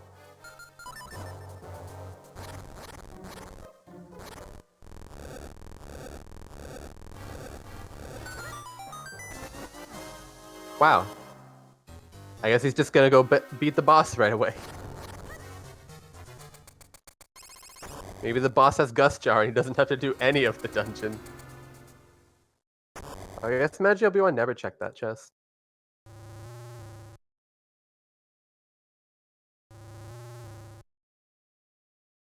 Yeah, the boss could have a key, but generally you want to take the Rupee Mania path on the left side first, instead of making a beeline for the boss.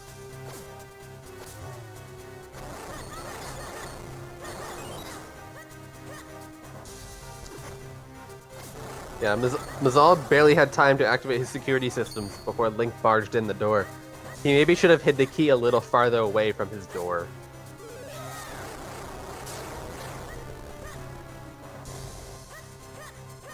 Yeah, that boss music isn't for Mazal, it's for Link.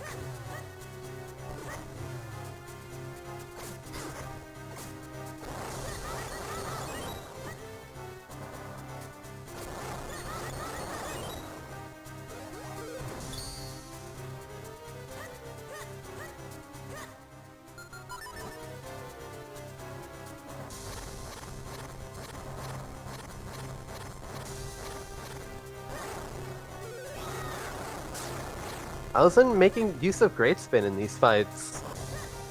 It does make it a little bit faster to destroy the pillars, but he has remote bombs, and remote bombs destroy the pillars in the same amount of hits, and also lets you keep from getting grabbed by the claw after you're done, which can lose you like about half a second each wave, but you know, saving time is helpful.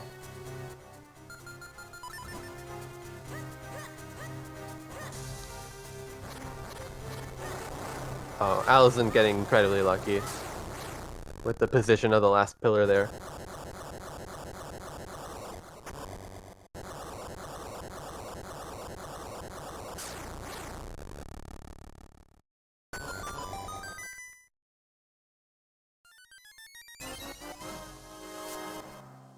Alright, so Mazal did have a key.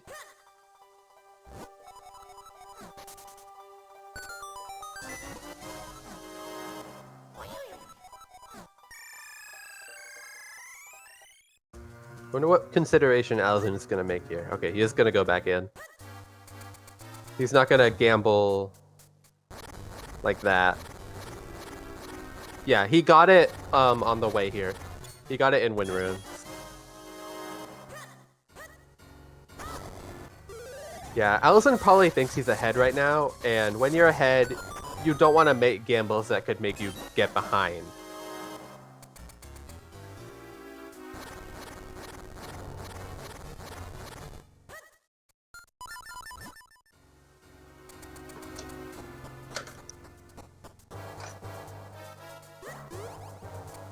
Yeah, it's not... This isn't a good time to save and go to Palace of Winds, because if you reset because your Gust Jar isn't there, then you have to go do all the Kinstones again.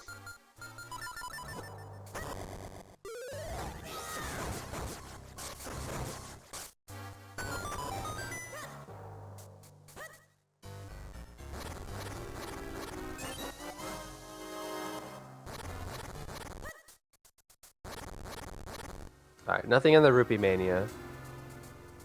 But we have 3 more checks on this side of the dungeon.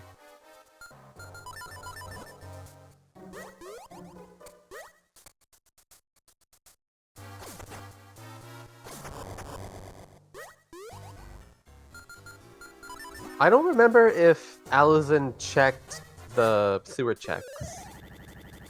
I don't think he did. So if Magiobiwan sticks in town longer, he can pick those up.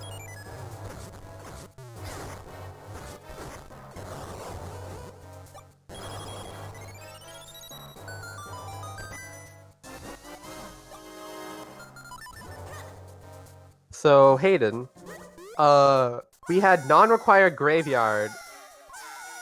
Yeah. The graveyard key locked 2 necessary items and 1 important item. The 4-sword, Kinstone, and the Ocarina. Two of which were the 2 items in non-required Royal Crypt.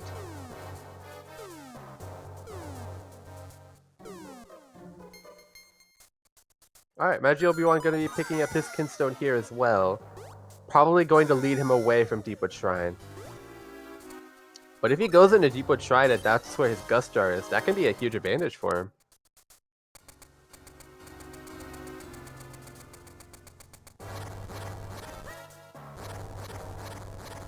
Yeah.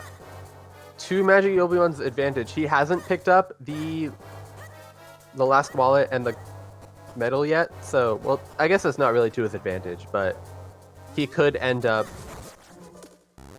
going into Deepwood Shrine and potentially getting... Ooh, Doctor...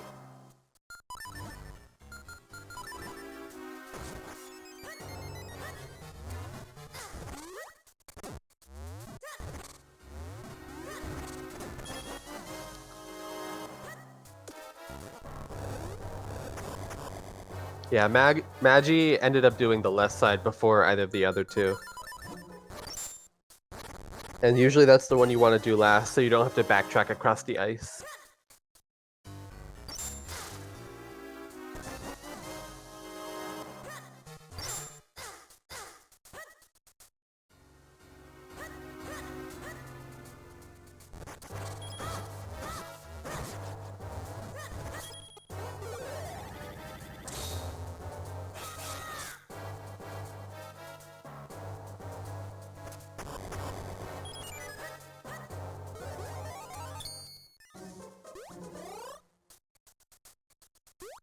Alaszun rolls a little too fast there.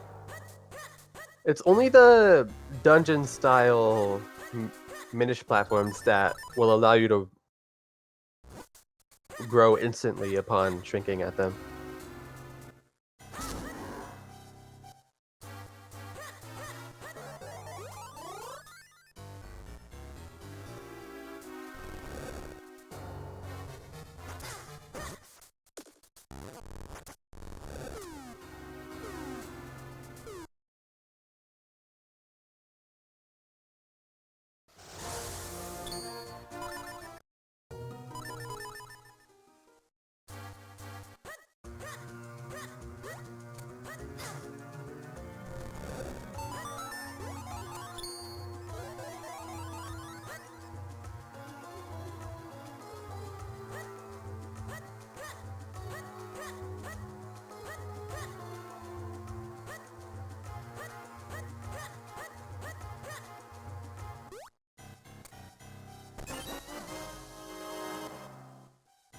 Alright, Alaszun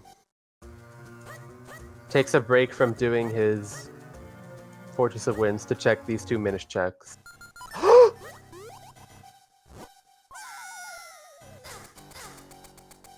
That's go mode! Oh, we are in go mode. Alaszun can skip doing... Oh. Alaszun can skip the rest of Fortress of Winds. Yeah. Magi getting really turned around here. Or Magi. Yeah, that's why you do that. That's why you do any your Gust. You get your Just Air, you go straight to Mazal. If you get you're done. That's go mode immediately. Alright, so Fortress of Go mode. Technically not.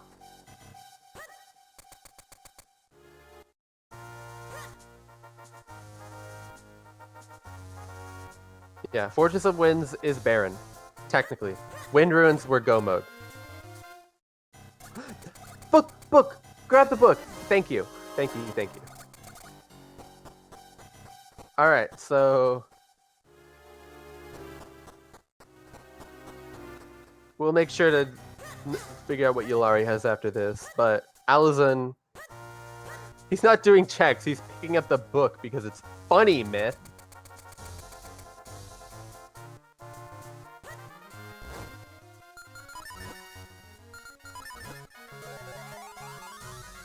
Yeah, that's right. Yeah, Alaszun prioritizing the book over the nut. Actually, I'm mad at him again.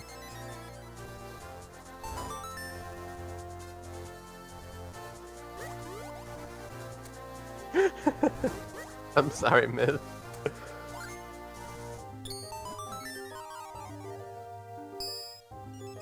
You think Alaszun's gonna check Yulari after this?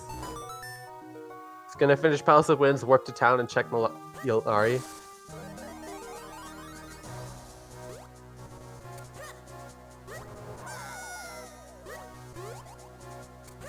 Alright. Don't let me down. Because now it's your fault if he doesn't.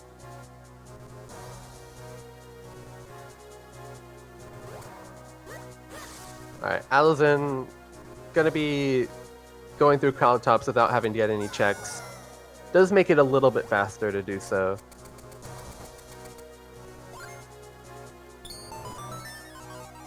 Yeah, we're gonna be mad if he doesn't. So Magiobiwan, currently what he's missing out on, okay, he's going to Treasure Cave it looks like. He's gonna find his wallet there, which gets him his Karlov medal. But it's probably going to be too little too late for him. Since Alaszun is already on the path to victory and Magiobiwan still has a lot left to do.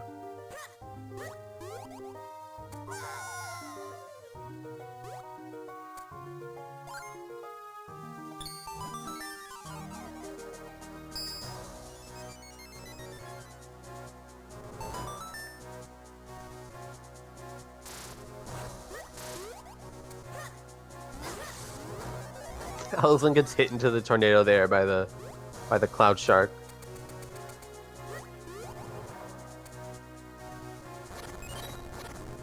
He finds the obscure kinstone.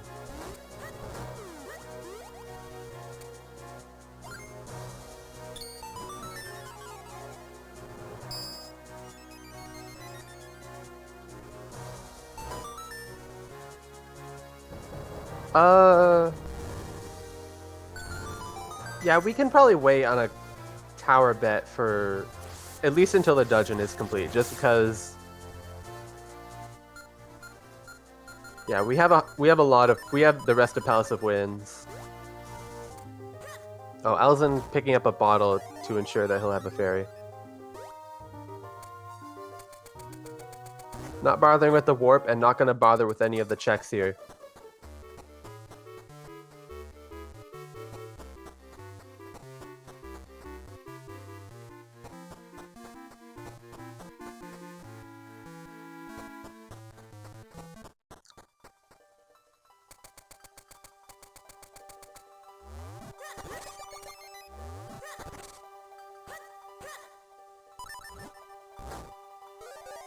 Yeah, we only need 4 small keys and the big key to be able to beat this dungeon without checking everything. But if the big key is in the fan loop area, we will need 5 or 6 of the small keys.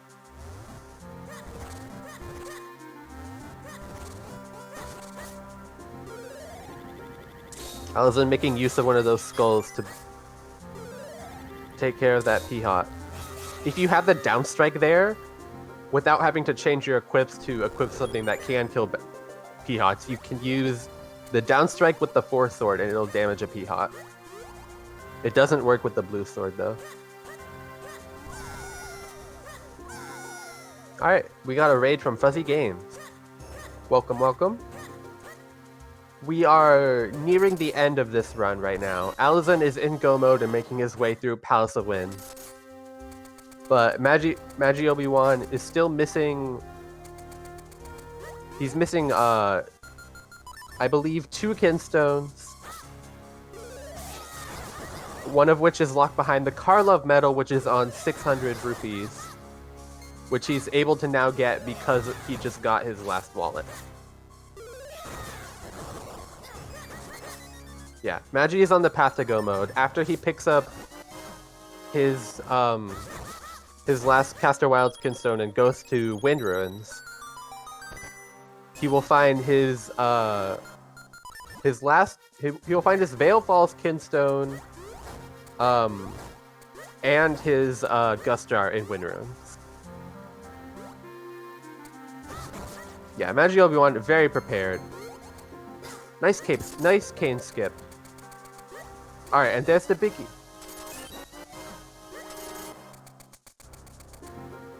Gust Jar was the Minish hole, or the Minish cave in Wind Ruins. Yeah, not the hole, the cave. Magiobiwan taking a moment to decide where to go.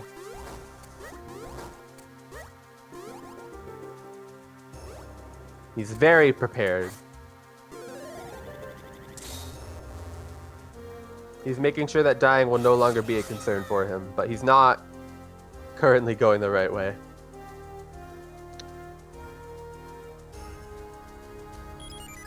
Yeah, he's gonna need to take care of these skulls.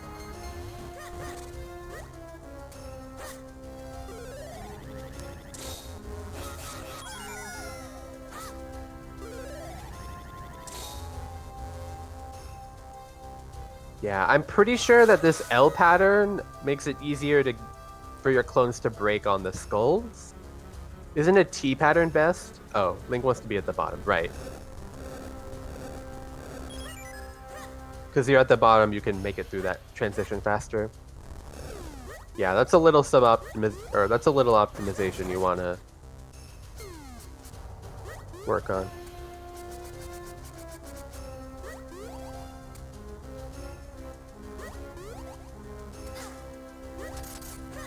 Yeah, just have Link at the bottom. Oh, Magiobiwan is going to check. Oh, right. He didn't have his red sword when he was here before. So he never checked this Blade Master, but he's not going to find anything here. Well, he might find money.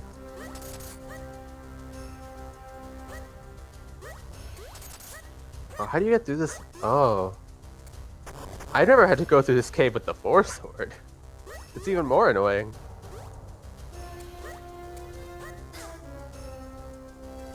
Alright, there's 1 rupee for his trouble. But he needs 124 more.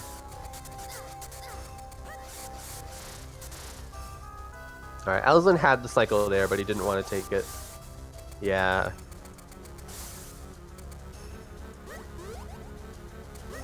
Yeah, these are the kinds of things you really need to be focused on. That's the difference between winning a race and losing sometimes. Or tying, I guess. Tying and losing.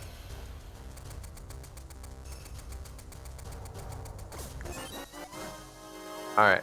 Alaszun, I believe, is good on keys now. He doesn't need to pick up anymore. So he is good to go beat the dungeon without having to do any more checks.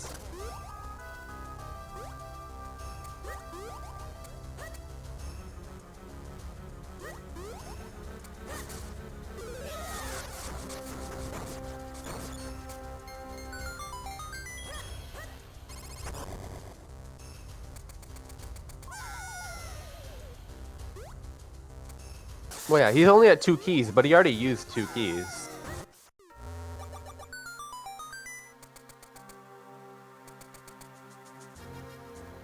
So he has the 4 keys in total needed to beat the dungeon, so he doesn't need to be checking more things. He used 1? I thought you...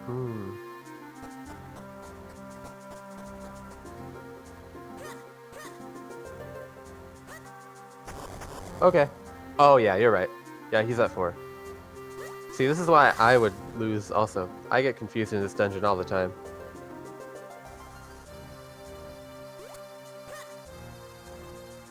Yeah, Magiobiwan really being hurt by money right now.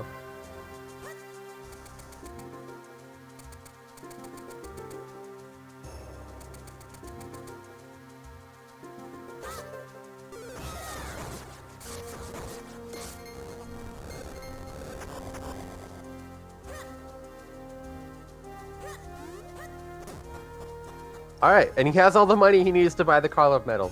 He's gonna go get it now. Alaszun, meanwhile, gets the yellow jump. Okay. Sure, he gets it.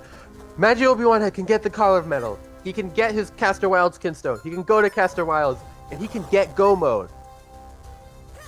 Or he can go to Wind Ruins and get Go mode.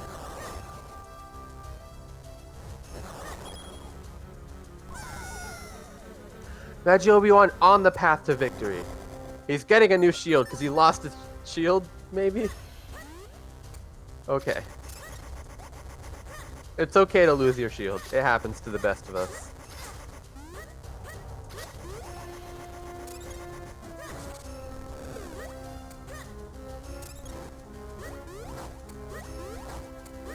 Alright, Magiobiwan. What's your plan? Alright. He knows where he's headed. Alaszun needs to make sure not to die to Georgs. He does have a fairy bottled, I believe. Either he picked up a fairy coming in or he bottled one. Alright. Alaszun not taking the time to make clones. You have the time to do it here.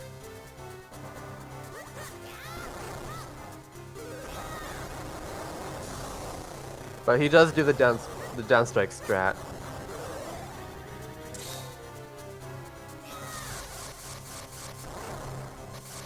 Yeah, clones is faster on the first cycle.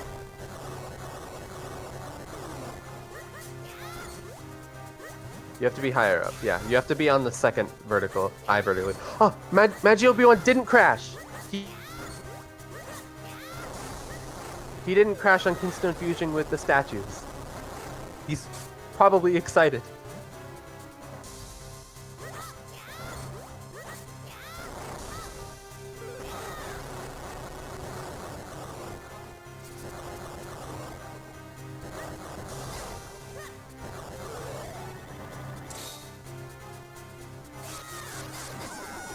Oh, getting pretty bullied by the tail there.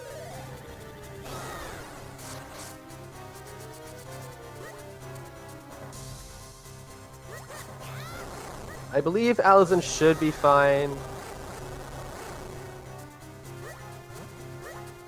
As long as he doesn't take too many of the balls. He has a fairy, I'm pretty sure. Yeah, this should be this cycle is usually the hardest part. Is dodging all the balls in the blue Georg as it's flying around. But here, all you have to contend with is the baby green ones, which don't deal nearly as much damage as the blue one can do.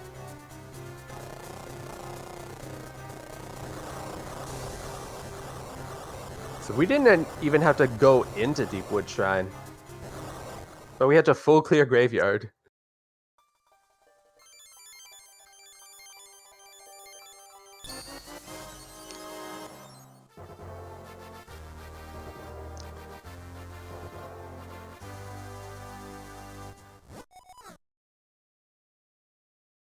Ooh, and there's a heart piece for Alaszun coming in clutch. I mean, obviously, he could have gone to buy milk. Oh, Magiobiwan's going to be picking up his Gust Jar, too, also. He is doing this suboptimally, but overall it should save him time because he'll be able to do Fortress of Winds faster.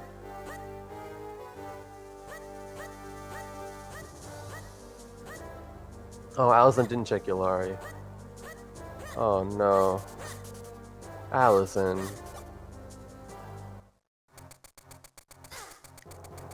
How could you?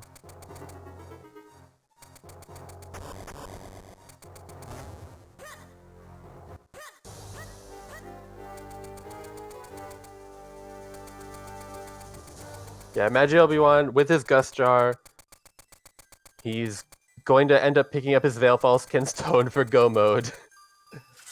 Don't see that every day.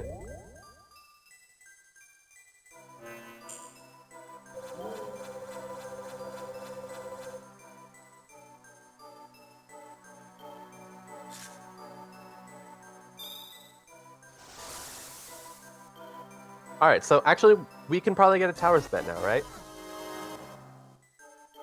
There it is.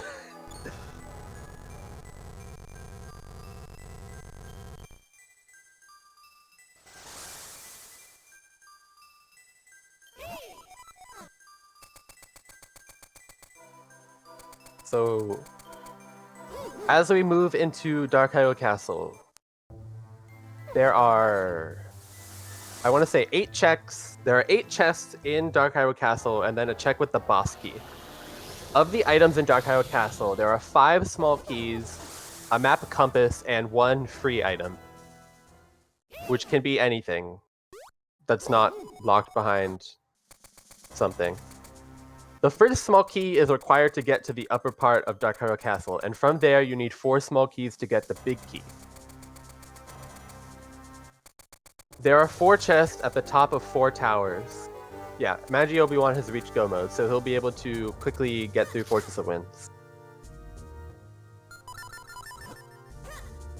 But what we are betting on is where there are small keys in the 4 towers at the top of Dark Isle Castle, because these towers can potentially win or lose you a race if you choose the wrong one. So we are betting on which of the towers will have small keys and how many of them can have small keys. As few as 1 or as many as all 4 can have small keys.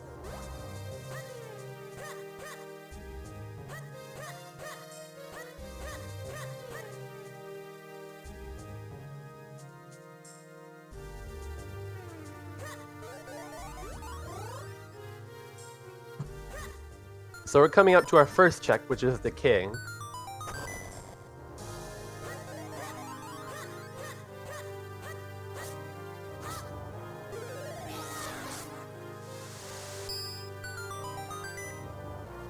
Technically suboptimal to get first, for the most part, but he does have a key, so it's fine.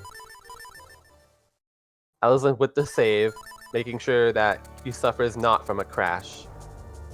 Yeah, Alaszun did not check Yulari. Maybe he'll check it after he leaves the front of Dark Isle Castle to set his quick warp. Myth, can you make up your mind?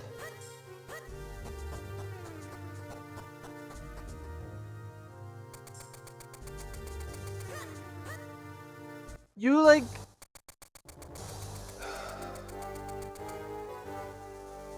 Okay, don't skip king. Tells me a different thing every single freaking hour of the day. Like a cuckoo clock. Skip king. Don't skip king. Oh, right now it's don't skip king.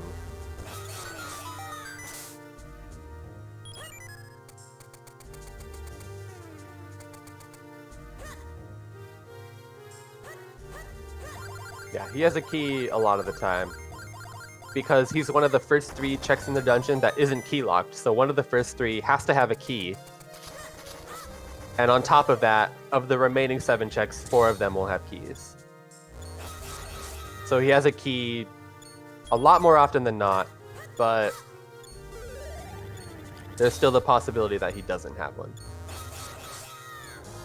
So 72% of the time, he will have a key, and skipping him will lose you 10 seconds. 28% of the time, he will have a key, and skipping him will save you about a minute 10.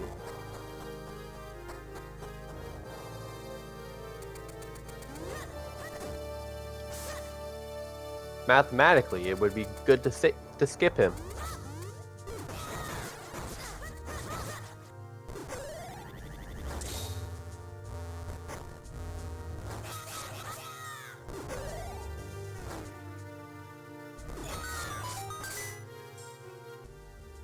I'm gonna gamble on 29% chance to save a minute. Yes, I'm gonna gamble on 29% chance to save a minute. Yeah, imagine not using his cape here. He's also not immediately going to the big key. Ooh, Alaszun takes a charge hit. Isn't going to matter too much because he'll be able to refill his health.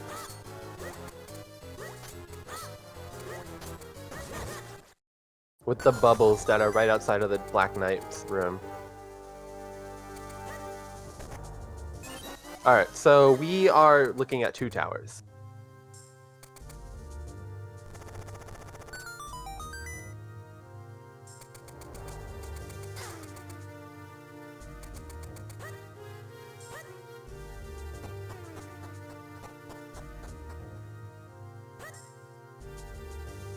Alright, Magiobiwan taking the long way through Fortress of Winds, so he isn't gonna find his big key until much later.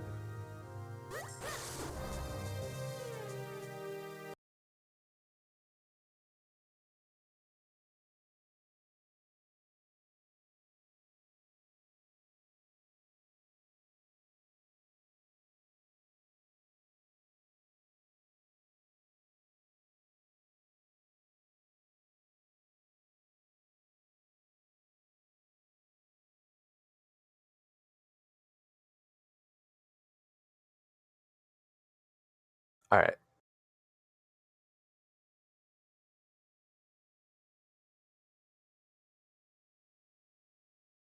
Yeah, I just... Yeah, I refreshed on my end and they're back.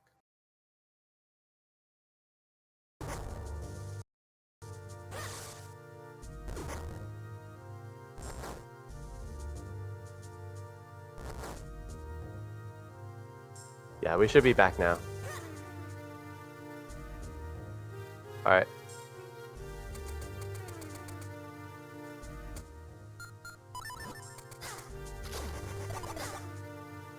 Were you guys all...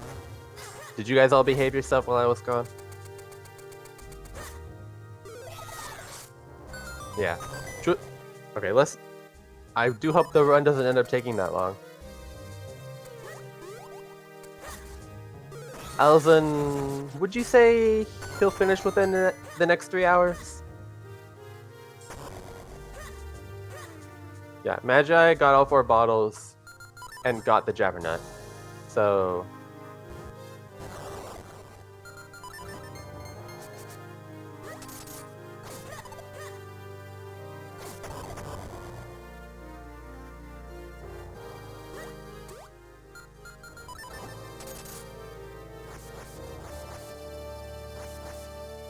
Be careful with your boomerang there, Alaszun. You might blow up one of the Baba. But he is prepping his boomerang to be able to take care of these bubbles and get all his health back. Funny how this room has 5 bubbles and a fairy restores 4 hearts. And the most amount of health you can have in this game is 20 hearts. Anyone in class want to tell me how much health you get back if you get 5 fairies?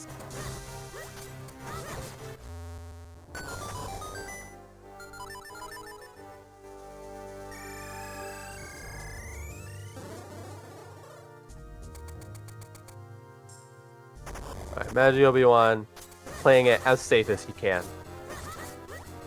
He's well decked out to make sure he doesn't die. Meanwhile, Alaszun is starting his towers. It looks like he's starting with Southeast, which is the fastest tower, but it requiring a save and quit to be able to do first does lose you, or it requiring a quick work to do first does lose you a tiny bit of time. Generally, you want to make sure you're doing one of the top towers first, as it saves you a tiny bit of time not having to do an extra save warp. And then you can end up doing the Southeast tower, which is the fastest tower, next anyways. But Southeast did not even have anything, so... There goes Miss Bet. Did anyone else bet 2 towers?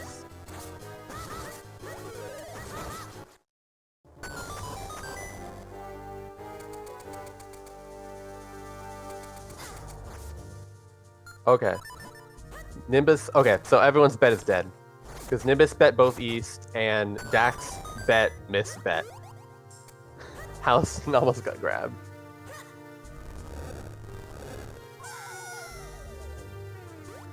Alright, so no one's the winner.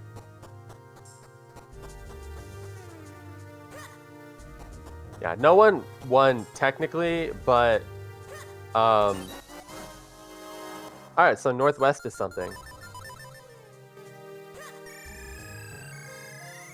So if it's Northwest and Northeast, then Myth and Nimbus both get one of the keys, right?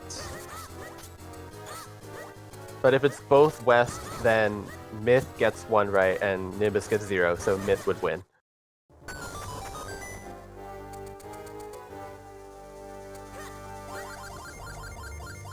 Alright. So yeah, Riki, you would win in this case.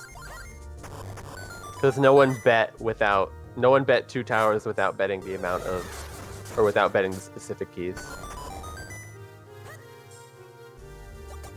Alright, Magiobiwan picking up his final element, so he'll be able to start climbing Veil Falls.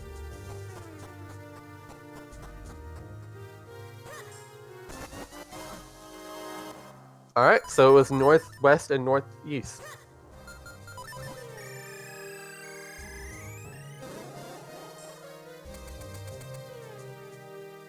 Yeah, both north.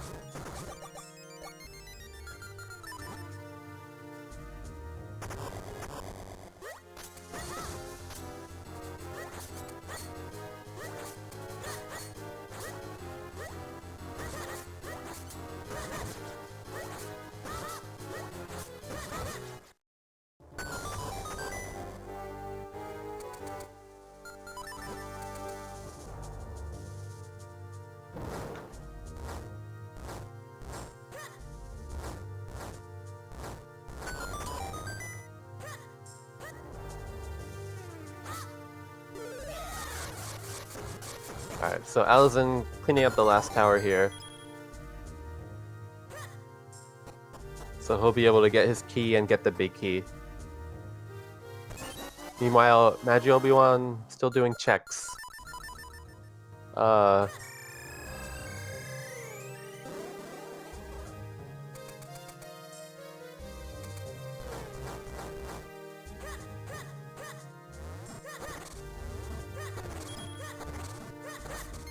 Alright. So he's gonna have a little bit of trouble in this lever room, because these levers really don't want to leave you alone while you're trying to charge your clones.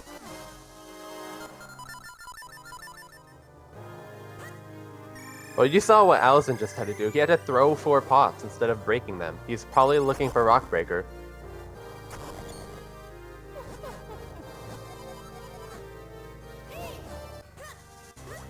Alright. Yeah. Magi is in go mode. Oh, what is this Keaton doing all the way down here? I'm surprised that it didn't poke his sword and make him lose his clones, actually.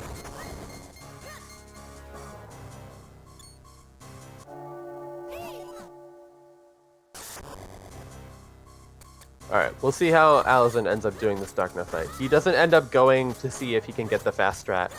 As soon as you enter the room, if you just run straight forward and do a short hop over the Black Dark Nut, there's a decent chance that he ends up charging you. And if he does, you can roll attack him and kill him extremely quickly, which makes this fight a lot easier. But he does end up getting a really good fight regardless.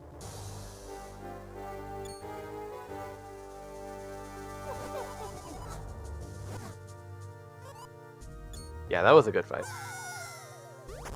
Magiobiwan spying his book there. Yeah, Magi got his last book. We'll see if he checks Yolari.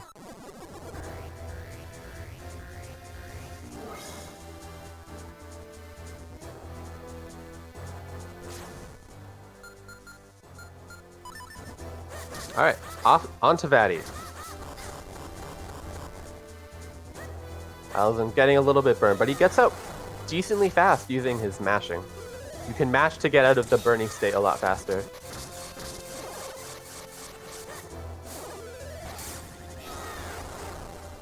Alright. Good part 2.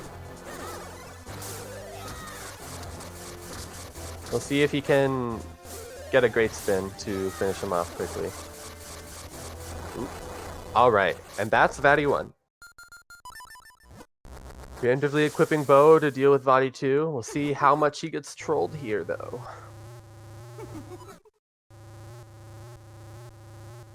Yeah, Vati 1 was quite a good fight. Alright, Alaszun opting to charge clones instead of going for down strike.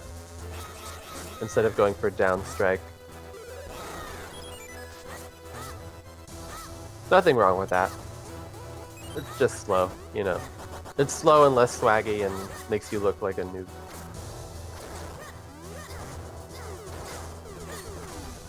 But no, there's nothing wrong. You can just continue to ruin the dreams of kids everywhere. Alright.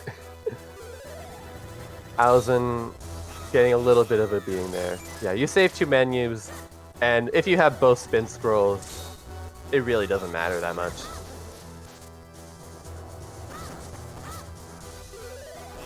Alright, able to get the spin there onto the final phase where Vati moves quite fast. Alright, Alaszun ascertaining that the eyeballs are on the left side.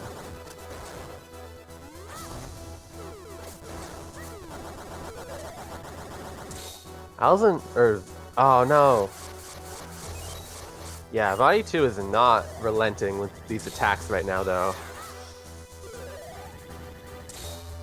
He's really trolling, wow. What?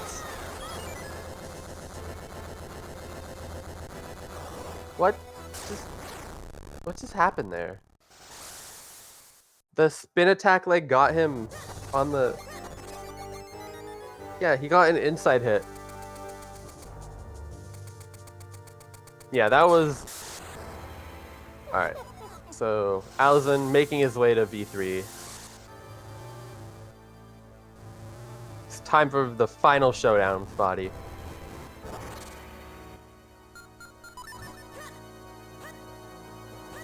Making his way around to the platform.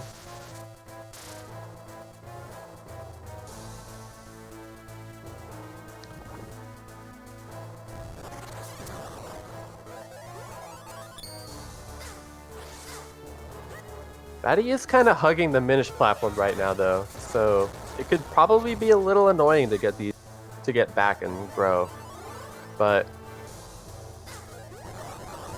it looks like he's managing. You do get pretty much invincibility while you're standing on the platform, so there's nothing really to worry about while you're there. Yeah, the arms are not very friendly to him, and he does not end up trying for Lanternless. It can sometimes work out to just charge blindly into the room without your lantern. You'll have to pause to equip it anyways if you don't get it, but if you do, you get 4 quick hits and just leave the room. But Alaszun will now be attempting his body throws. Oh, doesn't quite line up with body 3 in time, so he is going to end up eating probably 2 lightning balls here.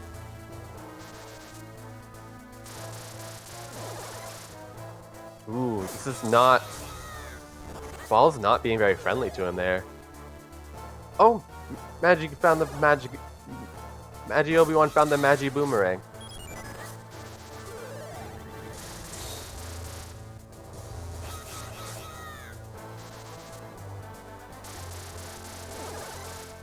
Yeah. Body 3 is more prone to throwing the balls when you're in front of him. So you want to make sure you're in front of him as much as you can be. So forming your clones quickly, staying in front of him as he moves. It's a lot simpler after the first throw of balls back at him, as you'll be able to more quickly match up with him. And he is using his remote bombs to make sure that he has a better time. Ooh, he's too far to the left here. Oh no, he overcorrected. Alright, so he's going to eat another lightning ball here. Yeah, he's throwing his bombs too far, but they're working. They only have to... Oh, he got trapped there. He essentially had nowhere to go. When you do have your clones set up and he's shooting his lightning balls, you don't want to be in front of him. You want to try to move off to the side. That can work too if you're far enough back.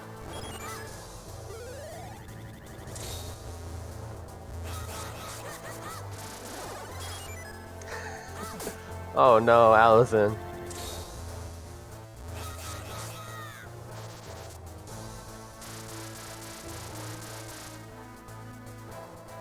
Alright, this should be good here. Good position. Not too far back. Just 2 hits. Or not. Oh, he must have missed a cycle.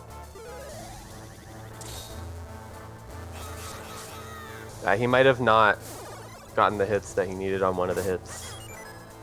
Oh, no.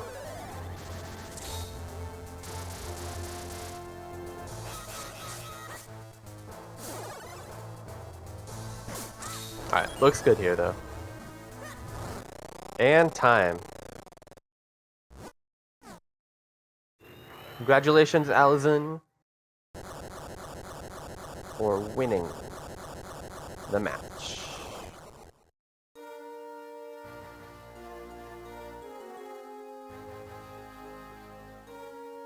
Alright, congratulations, Alaszun. Thank you. How's that for you? What are your preliminary thoughts coming out of that seed? Other than sort of the long look for that 4th sword, that seed was super nice. It could have been really, really nasty if I decided to just go straight to Palace of Winds and Vale Falls and stuff, thinking I'd find my Gustjar there.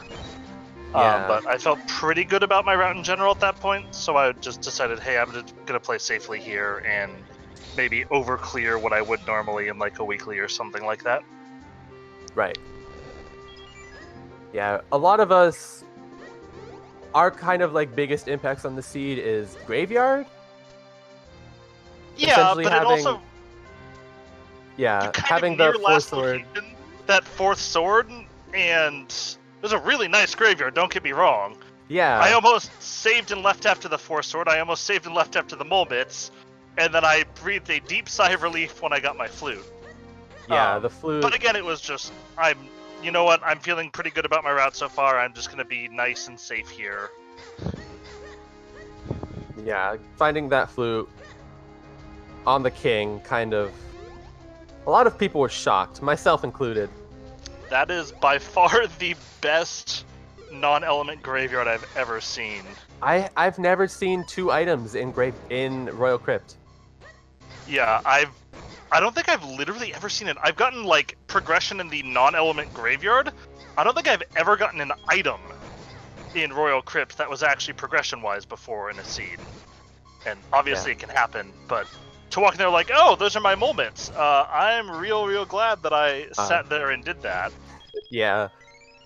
I mean, there wasn't much left at that point. Your options there were to essentially go to Graveyard or go to Deepwood Shrine. Yeah, and I mean, I've pushed off Deepwood Shrine that long. It's not like I found a Gust Jar. There's no world where I'm going to go to Deepwood Shrine over the Graveyard, especially with how incredibly efficient the Graveyard is as a play.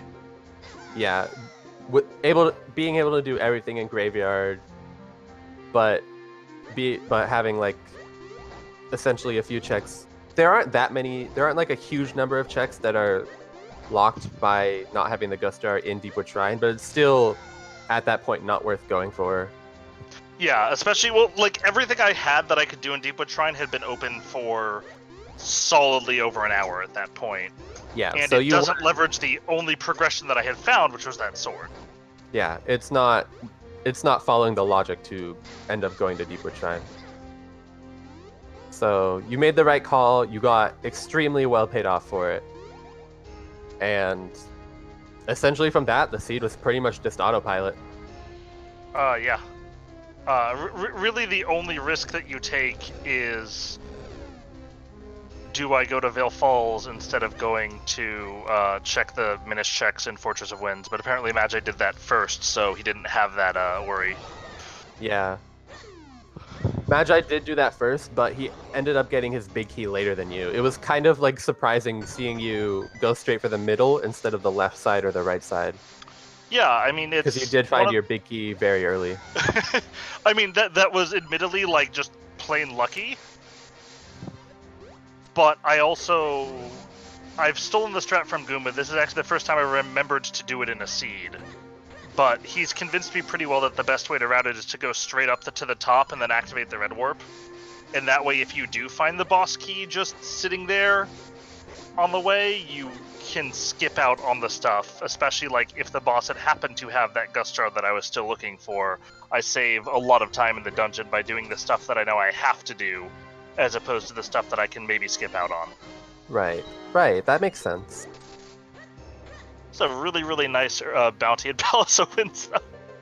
I had no interest in doing pot push. Yeah, you were able to find all your keys, and so you didn't have to end up doing pot push. But even if you did, you had your power bracelets pretty early. Yeah, I mean, there was no risk. I was actually a little suspicious of the like Fountain Doctor left play just because of how just how clear. Yeah, Myth, I know I was free to skip pot push. I was just worried about the possibility of the boss key being there, but once I found the boss key, it was really nice. Also, this room that Magi's in without Rockbreaker can die in a fire. This room with Force Sword can die in a fire. This room... Sorry, yes. With Force Sword and without Rockbreaker can just, like, flat out die. Yeah, but Magi looks like he got it pretty well there.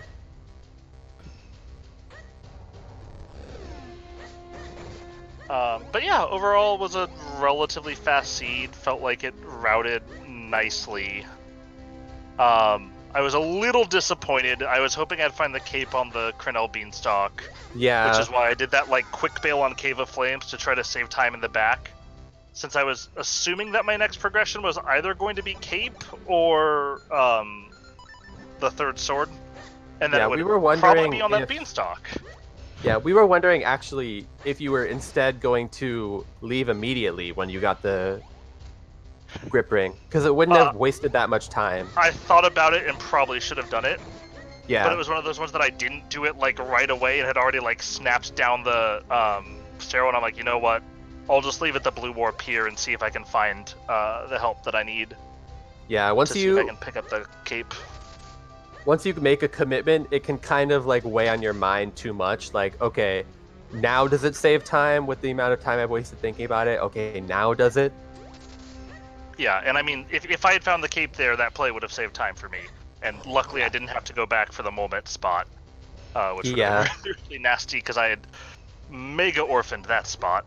Yeah, that's a nasty spot. It thankfully doesn't waste too much time since you got the ocarina, but yeah.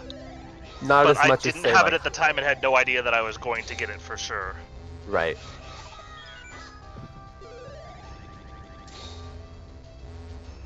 Yeah, this actually isn't going to work for Magi doing it this way, since his sword is going to poke the switch. Alright. Magi, you could just do the 2 on the left in each one. Yeah. That's alright. I felt a little mean just like sitting there and swimming by that Jabberknot 2 or 3 times, just like, nah, nobody needs that. Yeah, you made a lot of enemies, actually. I was watching the body fight, I saw people upset enough about me not down thrusting during V2, and I'm just like, sorry guys, you're, yeah. Yeah, thankfully you grabbed the book, so you redeemed yourself. I really only went there hoping I could, like, luck into 2 heart containers or something, just because my execution was very, very shoddy compared to where it normally feels like it is in this scene. And so I'm like, you know, let's just be a little bit overly safe. And I mean, I did end up grabbing that fairy anyway, just to give myself peace of mind. Yeah, you grabbed the fairy, and you got the lucky heart piece drop on Georg. So you're able to refill your health. But even if you didn't, you had the backup of picking up Lon milk. That's actually not what I was going to do. I was just planning on running straight to Dark Hyrule Castle, and then when you get to Dark Hyrule Castle, I was going to run straight down and grab the 2 fairies in that room. Right. But then I found the heart piece. I'm like, well, okay, never mind. Yeah. Heart piece refills all your health, while the fairies refill 8, and the milk in total is 10, I'm pretty sure. Yeah, plus, but I mean, I didn't need all those hearts, especially because I just needed enough to get me to the back. Since you have the giant wall of sparks. Worth considering is the dried up fountain next to the entrance to the basement of Hyrule Castle, which has a fairy I think that's fountain. slower though. Yeah, that's slower, and you do get 3 instead of 2, but yeah, I mostly just didn't want to be on Death's Door in THC. Yeah. Like, everything else was just gravy. There's a lot of things that can punish you with a heart of damage or more in there. Yeah, and especially because I had some interesting Darknut fights and had some very, very interesting routing decisions in DHC and walking into doors that don't go anywhere and similar. Yeah, but you say your Darknut fights might have been kind of jank, but your fight against the 3 Darknuts was actually really good. Oh, really? I thought that one felt pretty bad. I mean, the first one was the one that was really, really bad. And then the other middle ones were kind of good. My 3 Darknuts just felt kind of whatever, I guess. I mean, it was good. You were very efficient with your hits. You made sure you were getting hits with each jump, and you didn't get overly trolled also with shield pushes. Yeah, but that's what I did in the first Darknut, though. The dude just, like, sat there and shield pushed me, like, 10 times in a row, and I kept just not getting anything. I'm like, swing, nope, shield, shield, shield, and I just didn't have the timing down. And I mean, that's honestly just an artifact of not having played all that much recently. Yeah, it can definitely benefit you a lot to be more well-practiced going into these. The last scene I played was game 2 of this apparently 3-game set. Oh. Because we started this race was supposed to happen last week. Yeah, and then Magi... Well, so Nori forgot to gatekeep the first time. Right. So you got a seed, you had to stop like a couple minutes in. Yeah. And then we did it again, and then Magi lost an hour of progress or so due to Bizhog crashing. Yeah, he going crashed into at the Caster Wilds statue, which didn't happen this time. We were pleased. I was very, very glad it didn't, although Yeah, I think in this one I probably would have been in go mode at the time, so... Yeah, you were... I believe... I can't remember like exactly where you were in comparison, but you were pretty far into go mode by the time he was matching his skin stones. I mean, I also kind of luck sacked my Caster Wilds pieces. I got that 4th wall, and I'm like, well, may as well check this stupid Karlov medal. Yeah, I mean, the Karlov medal... And then laser homed right to the last piece. Yeah. But it was also, I think I had a couple spots that had 3 items, but they were spread out. That was the only 3 or more item cave I had left anyway, and it was right near a flute point, so it was kind of a no-brainer to go there from there. Yeah, you were being really efficient with your endgame cleanup checks. Oh, Magi finding the bow and a second bow and fan loop. I was also a little bit irked that I pushed off town as long as I did. Finally was like, you know what, I can basically full clear this thing. I may as well do it. Like, I don't have a ton of stuff left. And of course it had nothing. Yeah. Which it always does, because town checks are terrible.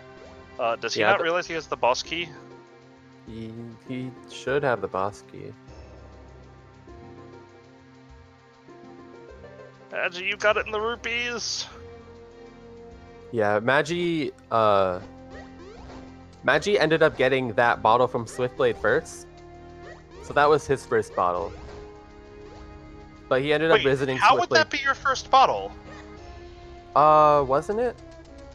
The first Where was... bottle was in the cave with the first sword. Well... Oh, right. Never mind. I felt kind of weird and like really, really thought after that cave of just bolting straight for... Yeah, for Mount Crenel. Cave of Flames. But I was just like, you know what? Maybe I'll pick up the grip ring. Maybe I'll pick up the cape. Like, maybe I could just do something that will make this Crenel play a little bit more efficient. Yeah, unfortunately, neither of those were options for you there, since you had your Lon key, I think was in the first cave in Mount Crenel.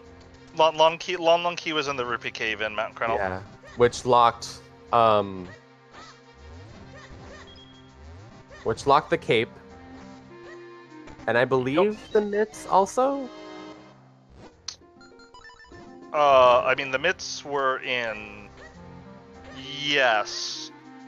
Because I had no way to get over there without the Lon key, and that Lon key ended up locking the Graveyard key, which locked the flute, and the mitts, and the Force Sword. Mitts and Royal Crypt. Yeah, that was a very, very logic-bearing Lon key this scene. Yeah, that Lon key was a Boots real at hero. Wayblade, yeah. I kind of forgot where those boots were, but they felt very, very good because I had a run of cleaning up like all of Hylia. I'm like, well, I got nothing out of this play. I don't feel great about this. And then I walked down to Waveblade where I feel like I never get anything. And all of a sudden, gave you your boots. It's like, oh, those are the boots. Well, let's go check out Temple of Droplets. I mean, I already kind of assumed that the cape was going to be in Droplets anyway. Just from what was open, what had been pointing me there. It just kind of felt like it was the more likely position for any of that stuff to be. Yeah, Temple of Droplets at that point was a very good play to make, because even without the cape, you have access to mostly everything. You just can't beat the dungeon without the Gust Jar to get through the bottom part. Yeah, I was saying, and I could at least get like to the Octo stuff and get to the red warp. I just couldn't get to the blue warp without the cape. Yeah. Which is not a situation I find myself in very often. Yeah, I mean, the cape, because it opens a lot, you can sometimes expect to get it pretty early. It's very rare you'll find it late. Yeah. But what was unexpected is being able to do so much of Temple of Droplets so early. Yeah, I mean, the only thing that really needed was the lamp, though.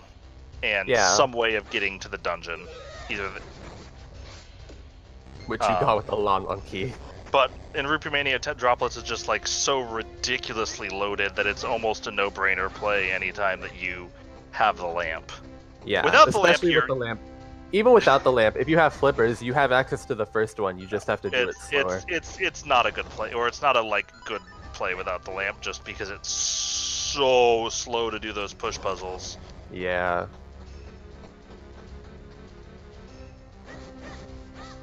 But it ended up being a pretty nice droplets.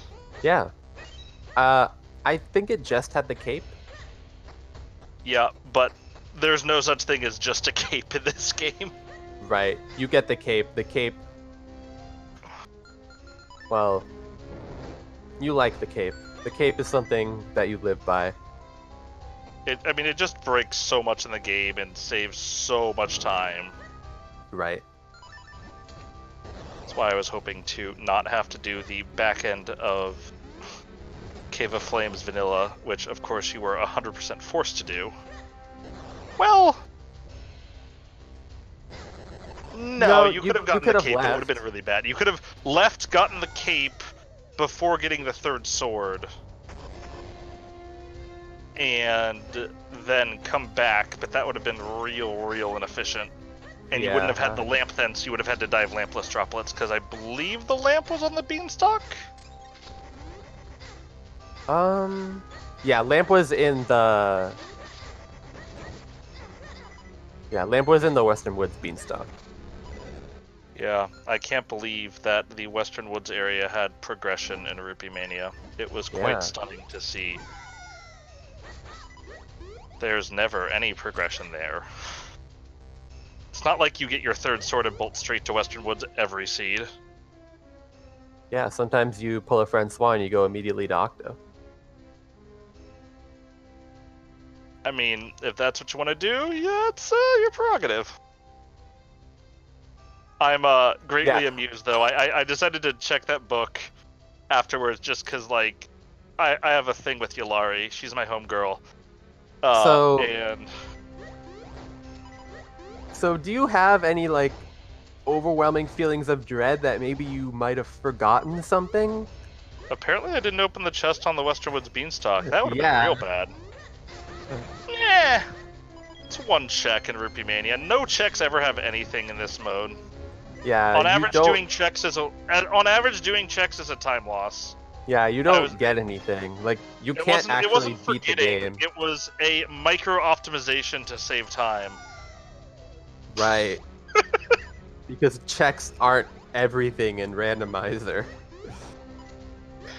That's my favorite stupid Randomizer fact, actually, is that doing a check is technically a time loss. Like, on average, any check that you do is a waste of time.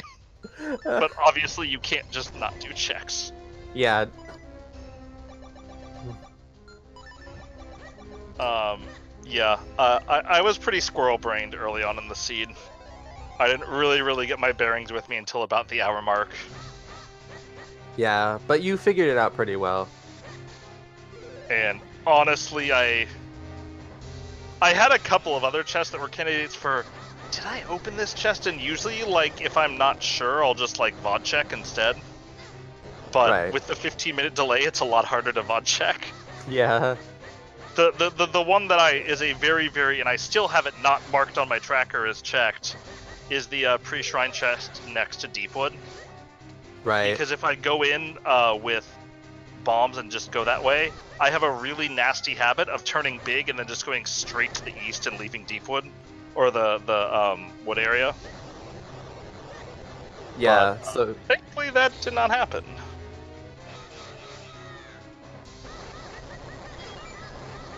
So it was not I was not super thrilled with my Georg, but it went okay, I guess. Yeah. I down thrust at this point just because it means I don't have to freaking work against these freaking energy balls. Yeah. But I just couldn't find the right spot. You do have enough time to charge clones on the first phase instead of just waiting for the downstrike. Yeah, I think you're supposed to, or like the optimal way I thought is to use clones on the second and third phase and use down thrust on 1 and 4. But every time I've tried it, it's just kind of a time loss for me. And so I think I've just kind of gone to doing... I think it's actually the opposite. Really? But I know you. I feel like clones on phase or like down thrust on phase 1 is super reliable one cycle. Yeah, Huh. it is, but you just have enough time to be able to charge clones before he even opens his eyes. Like, if nothing else, you'll pick up the fact that everything I know about this game I've learned from just like random ass trial and error, and so it's not, there's not a ton of game knowledge in there. I don't know. I never seem to be able to one cycle in phase 2 and 3 with down thrust. Yeah, down thrust can take a while. You have to be like really frame perfect, or I guess not frame perfect, but really precise with your slash timing. Or I guess just mash. Just mash is a strategy I definitely employ sometimes, since my Dark Nuts fights are like cape and start mashing B, which apparently makes me lose one of the hits that I could get. Like I said, I know nothing about this game other than the stuff that I've just kind of picked up by playing it. I had a viewer at one point come in and ask me about the plot of the game, and I'm like, I have no idea. I've never played this game. People have tried to explain it to me at this point, but I still have never actually played this game. Yeah, you don't really get the plot in a lot of randomizers, really. I guess except like maybe Super Metroid Randomizer. I mean, Because there's a light force thing, and there's 4 elements, and you pull pedestal, and Twitch chat goes crazy because everybody loves a pedestal check. That's basically the story, right? Yeah, Link to the Past.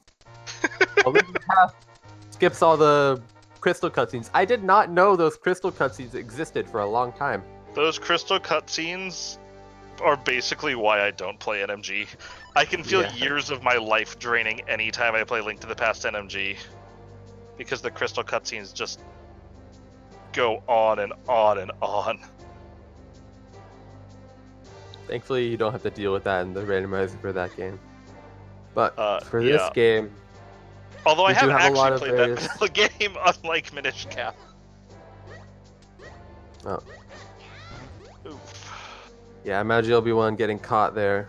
Yeah, the randomizer cuts out a ton of cutscenes. I'm a big fan of all the quality of life features in this one. What I'm not a big fan of is whatever the hell happened in Simon.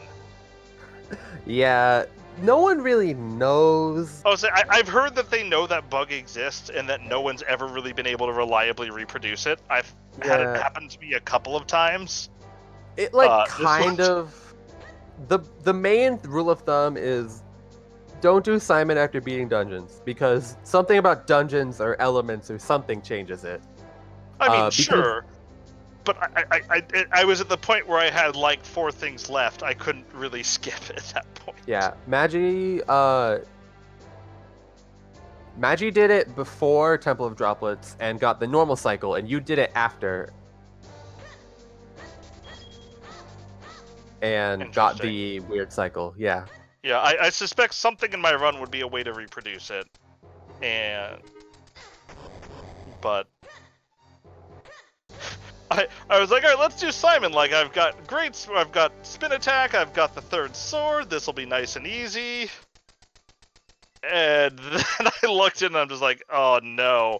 I'm like, well, at least I killed everything, and then the second wave spawned, and I'm like, really? We're doing this? Yeah, I've seen that wave before. That happened to me against Hayden. I beyond loathe that check. Yeah. It's not fun to go through, even in the normal cycle. Yeah, like even in the normal cycle, it's probably my least favorite check in the game. And then when it bugs out like that, it's just like, oh my god, please just end me.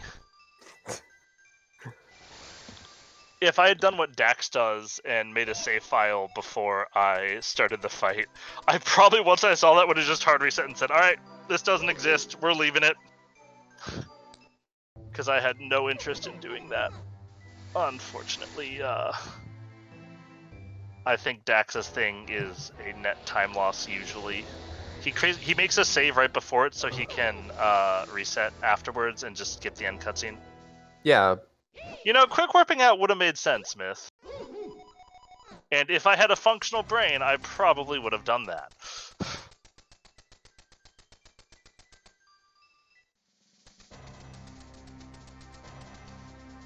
If you quick warp after Vadi knocks you out, you get taken to the pedestal, so it saves you actually a little bit of time.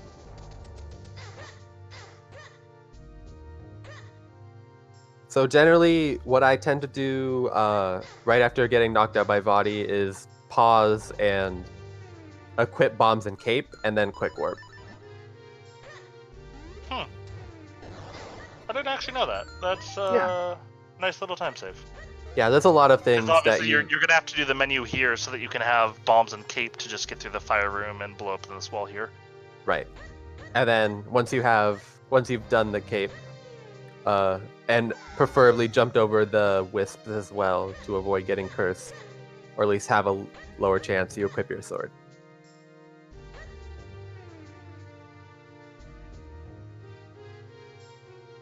Yeah, see, Myth, that's why I don't play any percent. Can't run the risk of getting any percent muscle memory if I never do it.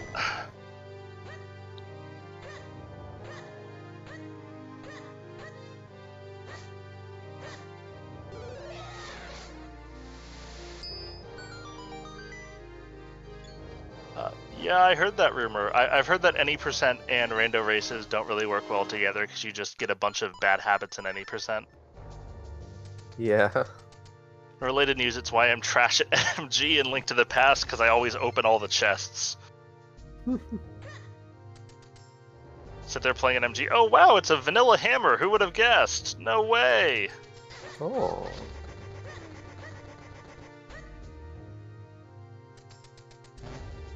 Look, Dax, it's just a compass, okay?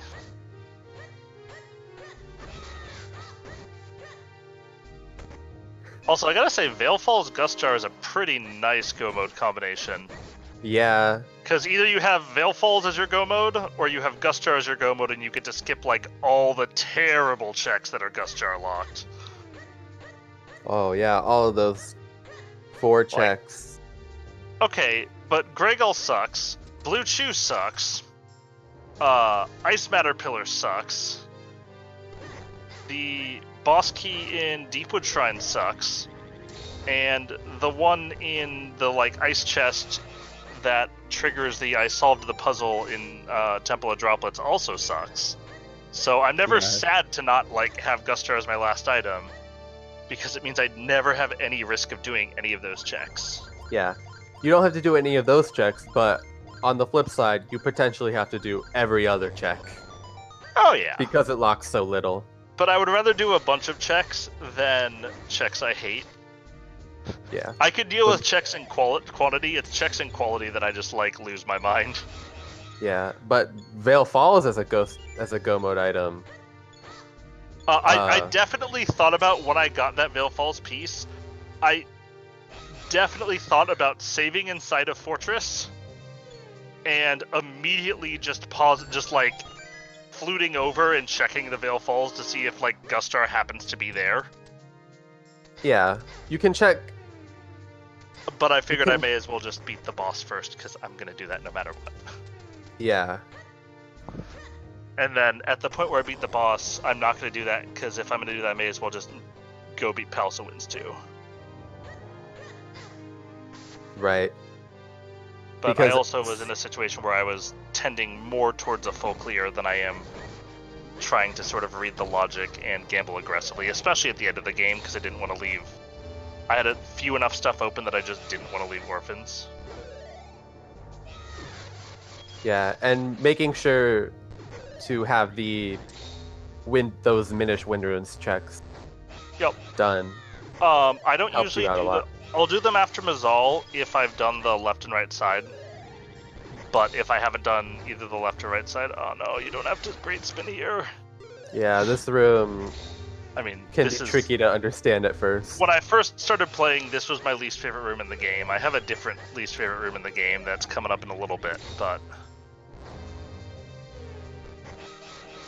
One of the things that super grinds my gears in this game is there's rooms that are just barely off sync from where you want them to be to just have an optimal cycle, And the only time I can think of the fact that like the rooms are nicely in cycle is Hyrule Castle through the gardens, where you can just walk in and just Yeah, like you run just go through the and you'll be guards. fine. I say, Dax, you know what my least favorite room is in this game. I whine about it literally every time I play it. It's one of the reasons I don't do Dark Hyrule Castle all that much. But Oh, yeah, you're talking the about that. caster lily pad is object number one in my mind, Nimbus, on things just being perfectly off sync.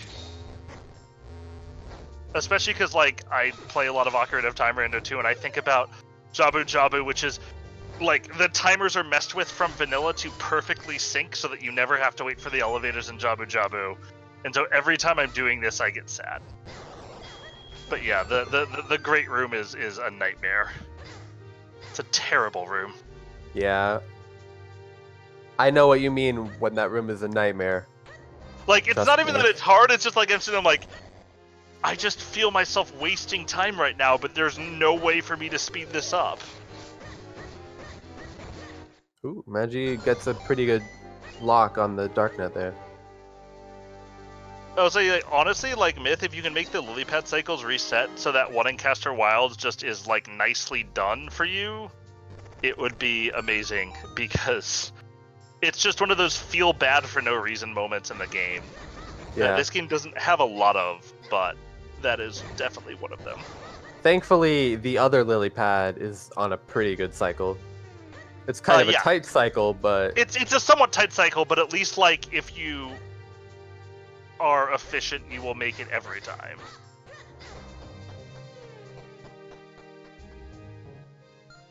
But being able to go Minish and immediately jump on the lily pad would be wonderful. yeah.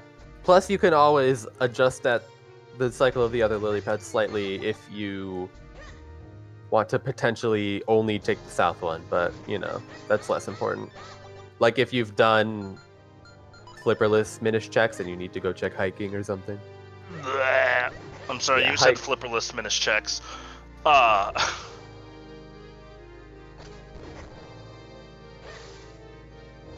south one is probably fine as is. So one day I'll actually like look at the source code for this game. As opposed to just like putting on a software developer hat and being like, well, this is super easy and I know this because I haven't looked at the code once, but one time I wrote a for loop in college. Great Room! Yeah, I don't have coding experience, so I rely on other people to do coding for me. Just why I appreciate people who are good at coding. Yeah, I hate this room, Myth. I actually hate this room so much. I hate the other room too.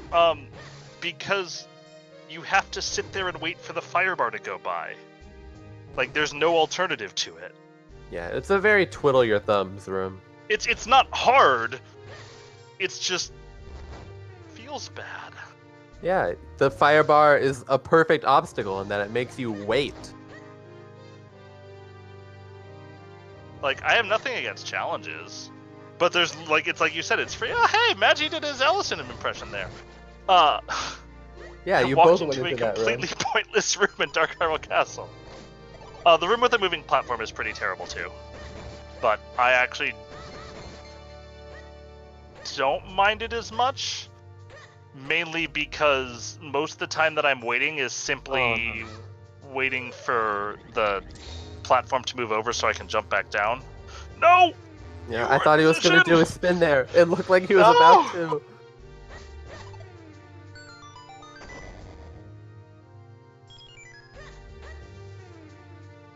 Dude, if you told me I had to actually figure out how to set the clothes to these switches, I would just look at you with like a frozen look on my face, because I have no idea. Yeah, it's either like that, or you can do it sort of like what you would think an H looks like, I guess. So you don't have to walk around the whole thing. Alright, he's gonna use Gust Jar Stress for this room. That's perfectly fine. You just have to release it. Alright. Alright, I'm mad. Is that how you're supposed to do this? Yeah. Huh. Today I learned. Yeah, not required by logic because the gust jar can be in the towers. We were having a discussion about this earlier.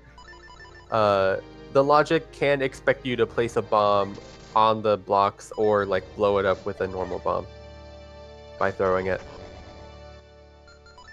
I'll say the only problem with the cycle I actually really mind myth is just this part in this room, where you've hit the switch and you're just like, well, I'm gonna check my watch here. Or you can be like me and lose almost 2 minutes in this room. I've definitely lost substantial amount of times trying to show off in this room with stuff. Which is funny, because there's literally nothing flashy about the room to show off with.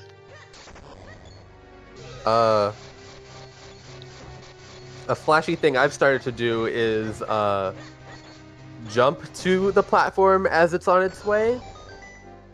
So you potentially get more time to place a bomb. So I don't know. I find that one's pretty reliable, so I'm not super worried about doing that usually. I'm really mad at Goomba. Goomba talked me into changing my Dark Hyrule Castle routing like 2 days ago. And I almost always do. I almost always used to do upper right tower first. And he's like, "No, you shouldn't do that. You should do these ones first." And then I got the upper right tower last and got my small key. Then I just sort of like sat there and was like, "Goomba, I hate you." Yeah, it's kind of, sort of, slightly suboptimal to do the southeast tower because doing one of your north tower. Yep. I realized it when It, like I said, it's not a route that I'm used to doing, so I kind of said like, oh, I shouldn't do what he tells me I should be doing is northwest first and then southeast. But yeah, northeast is or northwest is a pretty fast tower. No, imagine no. I really, really don't like northwest. But no, I don't know what it is about. Actually, I know exactly what it is about northwest. I have this nasty habit in northwest of caping myself right into a wall master. Yeah, I thought you were there. about to, too. I No. honestly think I you knew got I lucky wasn't and because when the you didn't entire hit that. time I'm sitting there in my head going, don't cape into a wall master, don't cape into a wall master, don't cape into a wall master. But it's definitely a thing I've done more than 2 times. But I also just hate the sequence. You're like, oh, let me push the block, now I'll jump down, now I'll climb up 2 sets of stairs. It just feels slower than it needs to be. Oh, Magi, Also, I do think your this was my quick work. first all wallets required seed I've ever played.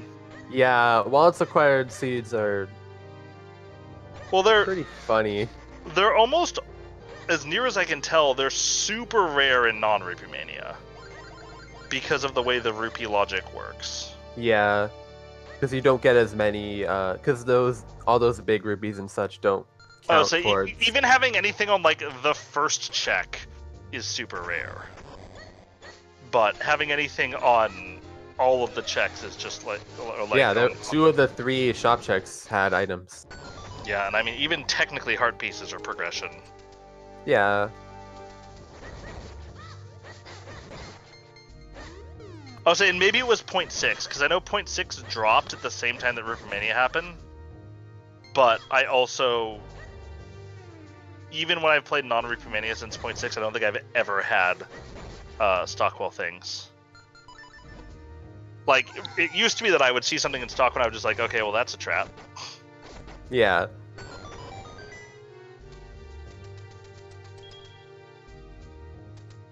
Yeah, well, they happen at the exact same time, so it's easy to correlate the two.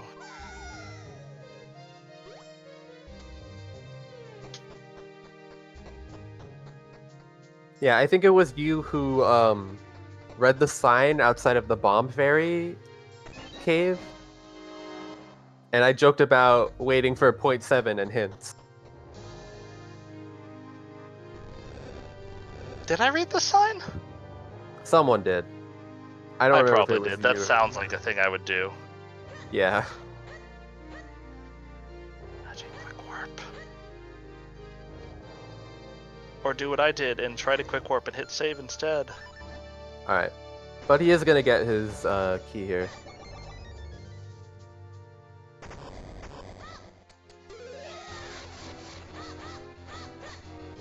Signs to have hints because Minish are terrible because you go slow when you're a Minish.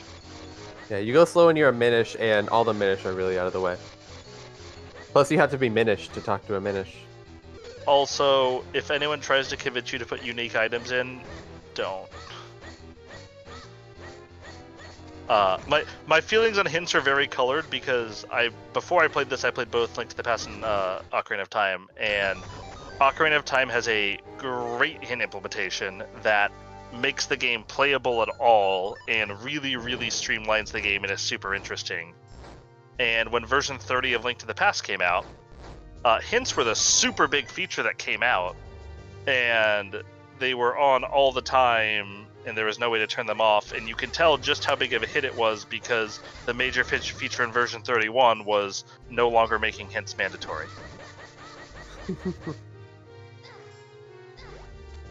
Yeah. Partly because they like to make the hints completely wasteful and say things like, some bombs require a bomb. And also partly because in order to nerf them, they decided to do a thing where they had like anything that wasn't like a 20 rupee pile or arrows or bombs got bucketed into this thing called a unique item. Yeah. Like anything that you could only get once, essentially, which included a single arrow. Yeah, and they thought that was really funny, and anybody else who got a unique item is on the pedestal hit, committed to pedestal, and got a single item wants to murder them. Ooh, nice strat by Magiobiwan using the light arrows to break the pots. Imagine having anything to make this faster. Yeah. I think I had 9 scrolls, and I didn't have dash attack, and I didn't have Pot breaker. rock breaker. Use the warp. Stupid. Oh, he's getting help. freaking. Yeah, a lot of the time, no, big key is always in the big chest, which may change depending on how people feel about the logic in the future. Big key not being in the big chest is one of the things that people have found very attractive about key sanity in this mode because you get the opportunity to potentially skip the towers. Hi, by the way, Magi.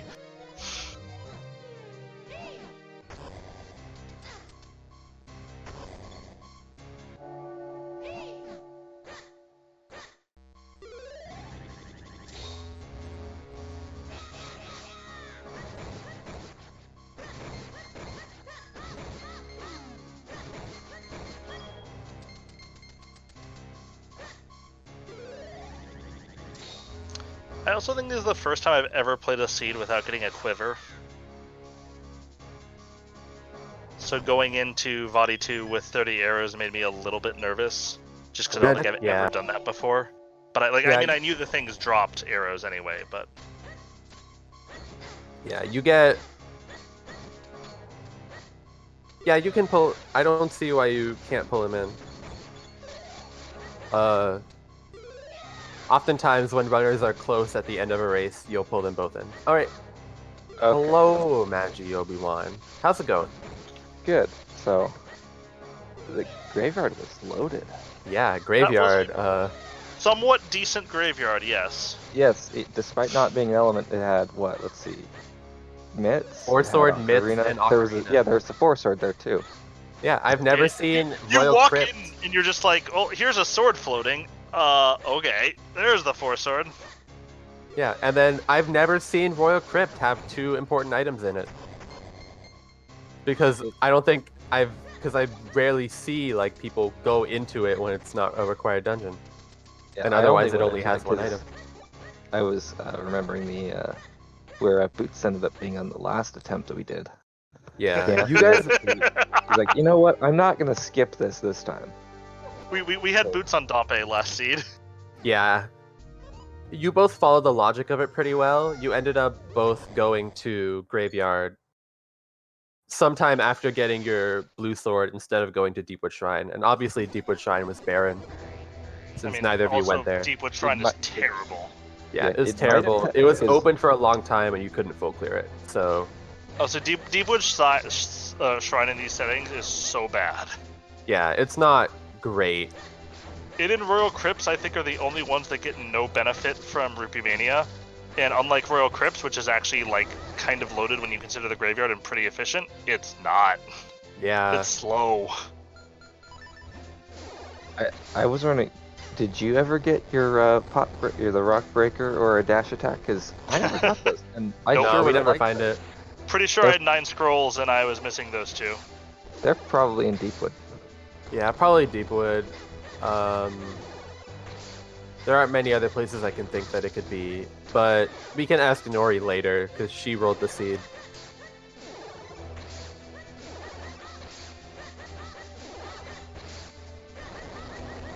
Yeah, it didn't crash this time, so that's Yeah. definitely a good thing.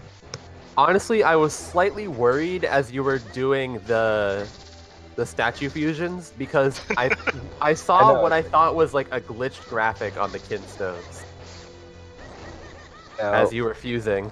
yeah, I was like, okay, I made sure to save before then, just in case. It's like, you know what, better make a save. But no,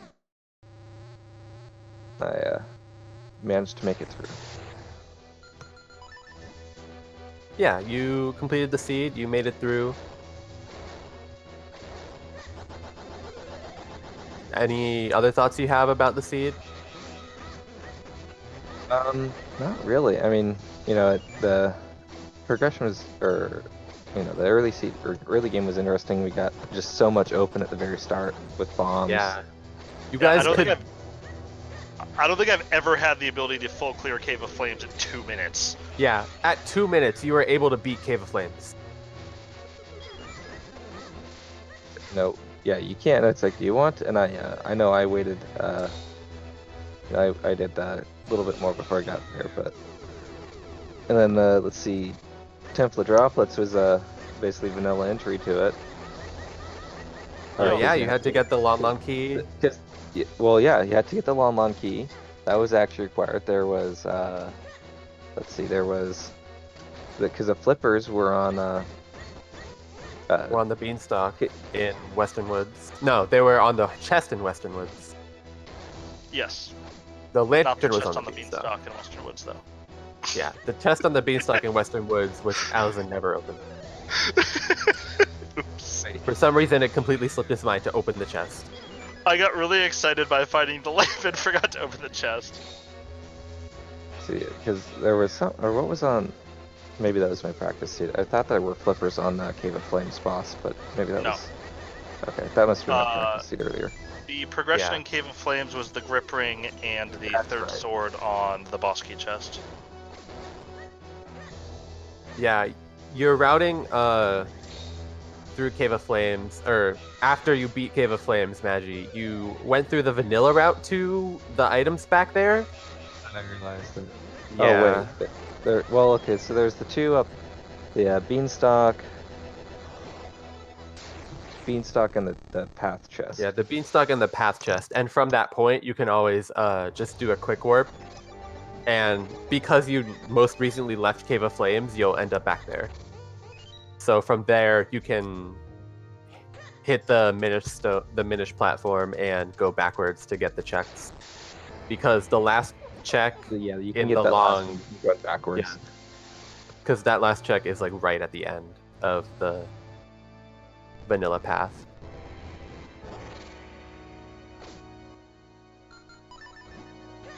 I'm really surprised how little the Cloud Tops pieces ended up meaning in this seed.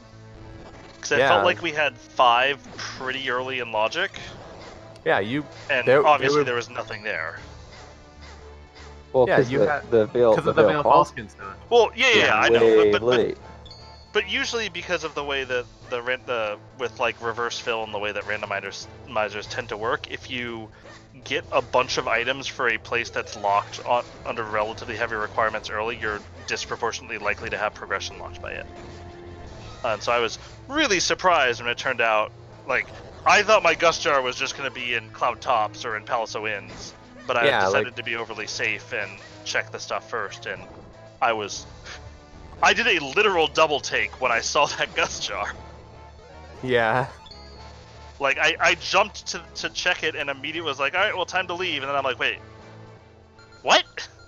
Yeah, That's not supposed to be there. You saw that. You were like, oh, Now I can go beat the game.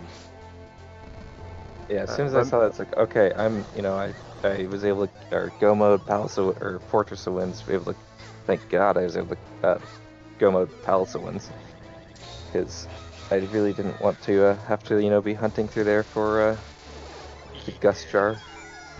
Yeah, doing the Also, back of Myth, that. you were disgusted at me for not doing lampless strats, but I just want you to know that the reason I didn't was because I was already planning on my Nimbus tribute in V3. I may have described it afterwards to a couple of friends as maybe the most BM thing I've ever done. But I was watching that race and just like sitting there, what is because it was, I don't know, for those of you who didn't do the race, Nimbus had a little bit of an unfortunate V3 of Vadi, and meanwhile he's against Semi-Rare, who had missed a check and had no idea where it was. Yeah, because his tracker broke. It was just surreal to sit there and watch him like, is this race gonna ever finish? Yeah. And then I got my feel like karmic there's a- payback by having a very, very, very bad Vadi 3. Yeah, I feel like there's probably a time limit for these races. Like,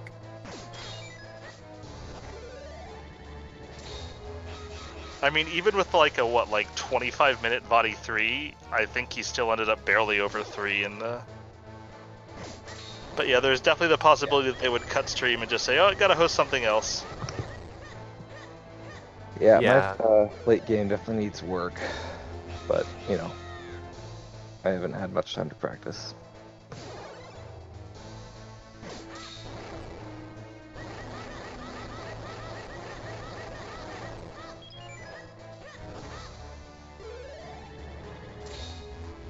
yeah, but Magi, you're on your last throw here with Body 3, so. Oh, you're a little. Yeah. It took me. I think I got it this time. No, it took me one more go. Yeah, your problems were essentially like sometimes you were just too close. Or You And should that put could- the real. against me. You should put the real link in the middle, by the way, in these portals. Yeah, you have the time to, and it prevents him from potentially trolling you by hanging slightly off the edge of the platform. Yeah. Plus, you being more centered to him, I think, makes it easier to get him to actually shoot you with a ball. Yeah. It sort of makes it more likely that you'll get the good balls instead of this crap here. All right, and that would do it for the race. GG's. There we go. GG's, man. Was a fun 3-game set with you. Yeah.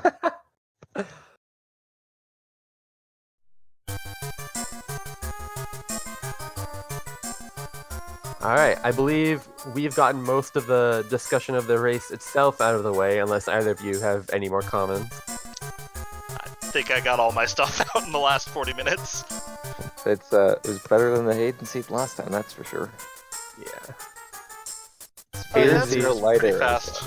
It didn't do the thing where I check the elements and see it's non-element, fortress, and palace and forfeit instantly. Which I should have done in the weekly. I almost forfeited at 3 minutes and ended up forfeiting at the 2-hour mark instead, because once again it was non-element, fortress, and palace, and I hate it so much when that happens. You like collecting kinstones? I do, actually. Yeah, that's fair. I think non-element palace and non-element fortress makes the seeds significantly more variable and significantly more random. Yeah. And so when I see that I need neither of those, because then when you get to the point where you're like, oh, well, now I have the ability to do one of those dungeons. The thing that killed me in the weekly was I found the 5th Cloud Tops piece in a terrible spot. The underwater pot. Yeah. And so I decided to go straight there when I could. Like, I found the 5th piece in Fortress of Winds, and I'm like, well, you know what? This was in such a bad spot, I want my go mode to be in Palace of Winds, so I'm just going to go there. And of The course, same it was happened just to deeper me. in Fortress. And at that point, I'm like, nope. That happened to Absolutely no desire to keep playing. That happened to a lot of people, honestly. I think in that seed, Nesmond might have been the only one to like get the graveyard key at the same time he got whatever else was in there. But basically, once Nesmond finished, I'm like, okay, well, it's not in Palace of Winds with that time, so I'm done. Yeah. But yeah, anyway, GG's, man. I'm glad we managed to get this played. Yeah, it was definitely a good tournament to take part in. I was saying good luck. Hopefully you'll be around for like weeklies and stuff or other stuff, just because it's good to get practice in and good to play. Yeah, hopefully if you're around, you can follow along, watch some more races, participate, and keep up with the updates, because we do have a lot of talented programmers working on the Minish Cap Rando software, and we have things in the pipeline. If you've been paying attention, recently there are developments of Minish Maker or Minish Cap Crowd Control Randomizer. Straylight has been working on that. And That's gonna be an interesting one. yeah. And plus updates for updated key logic and oft requested hints are coming in the future as well. Yeah, Twitch plays Minish Cap also, where anyone can do inputs, which God. Myth tested very thoroughly and found that the Gust Jar was impossible to use.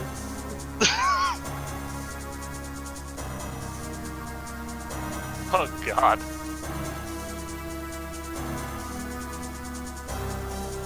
I wonder if other interesting things are being made right now.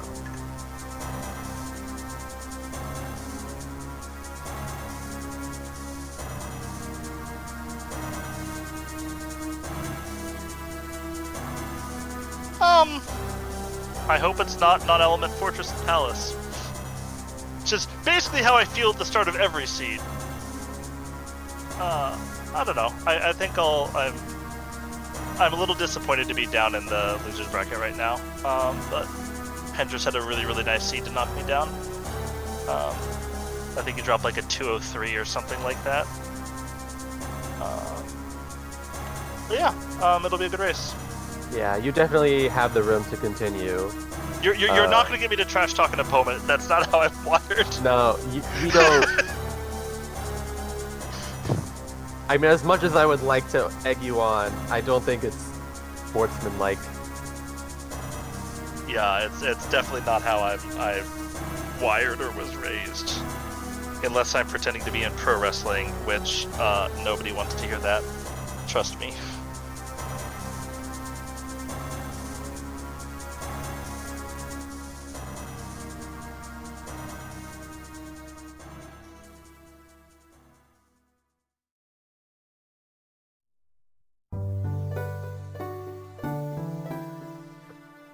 No, nope.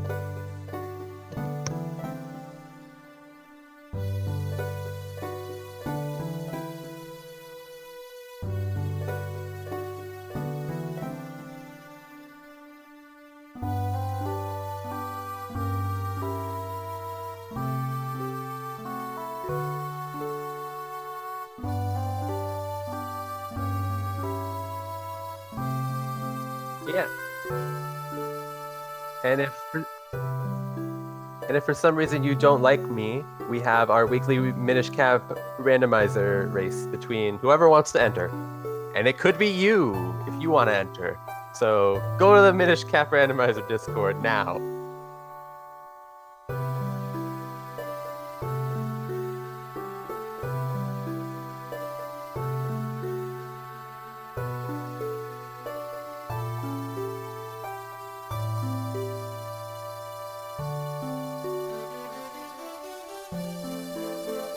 Yep. Thanks, everyone.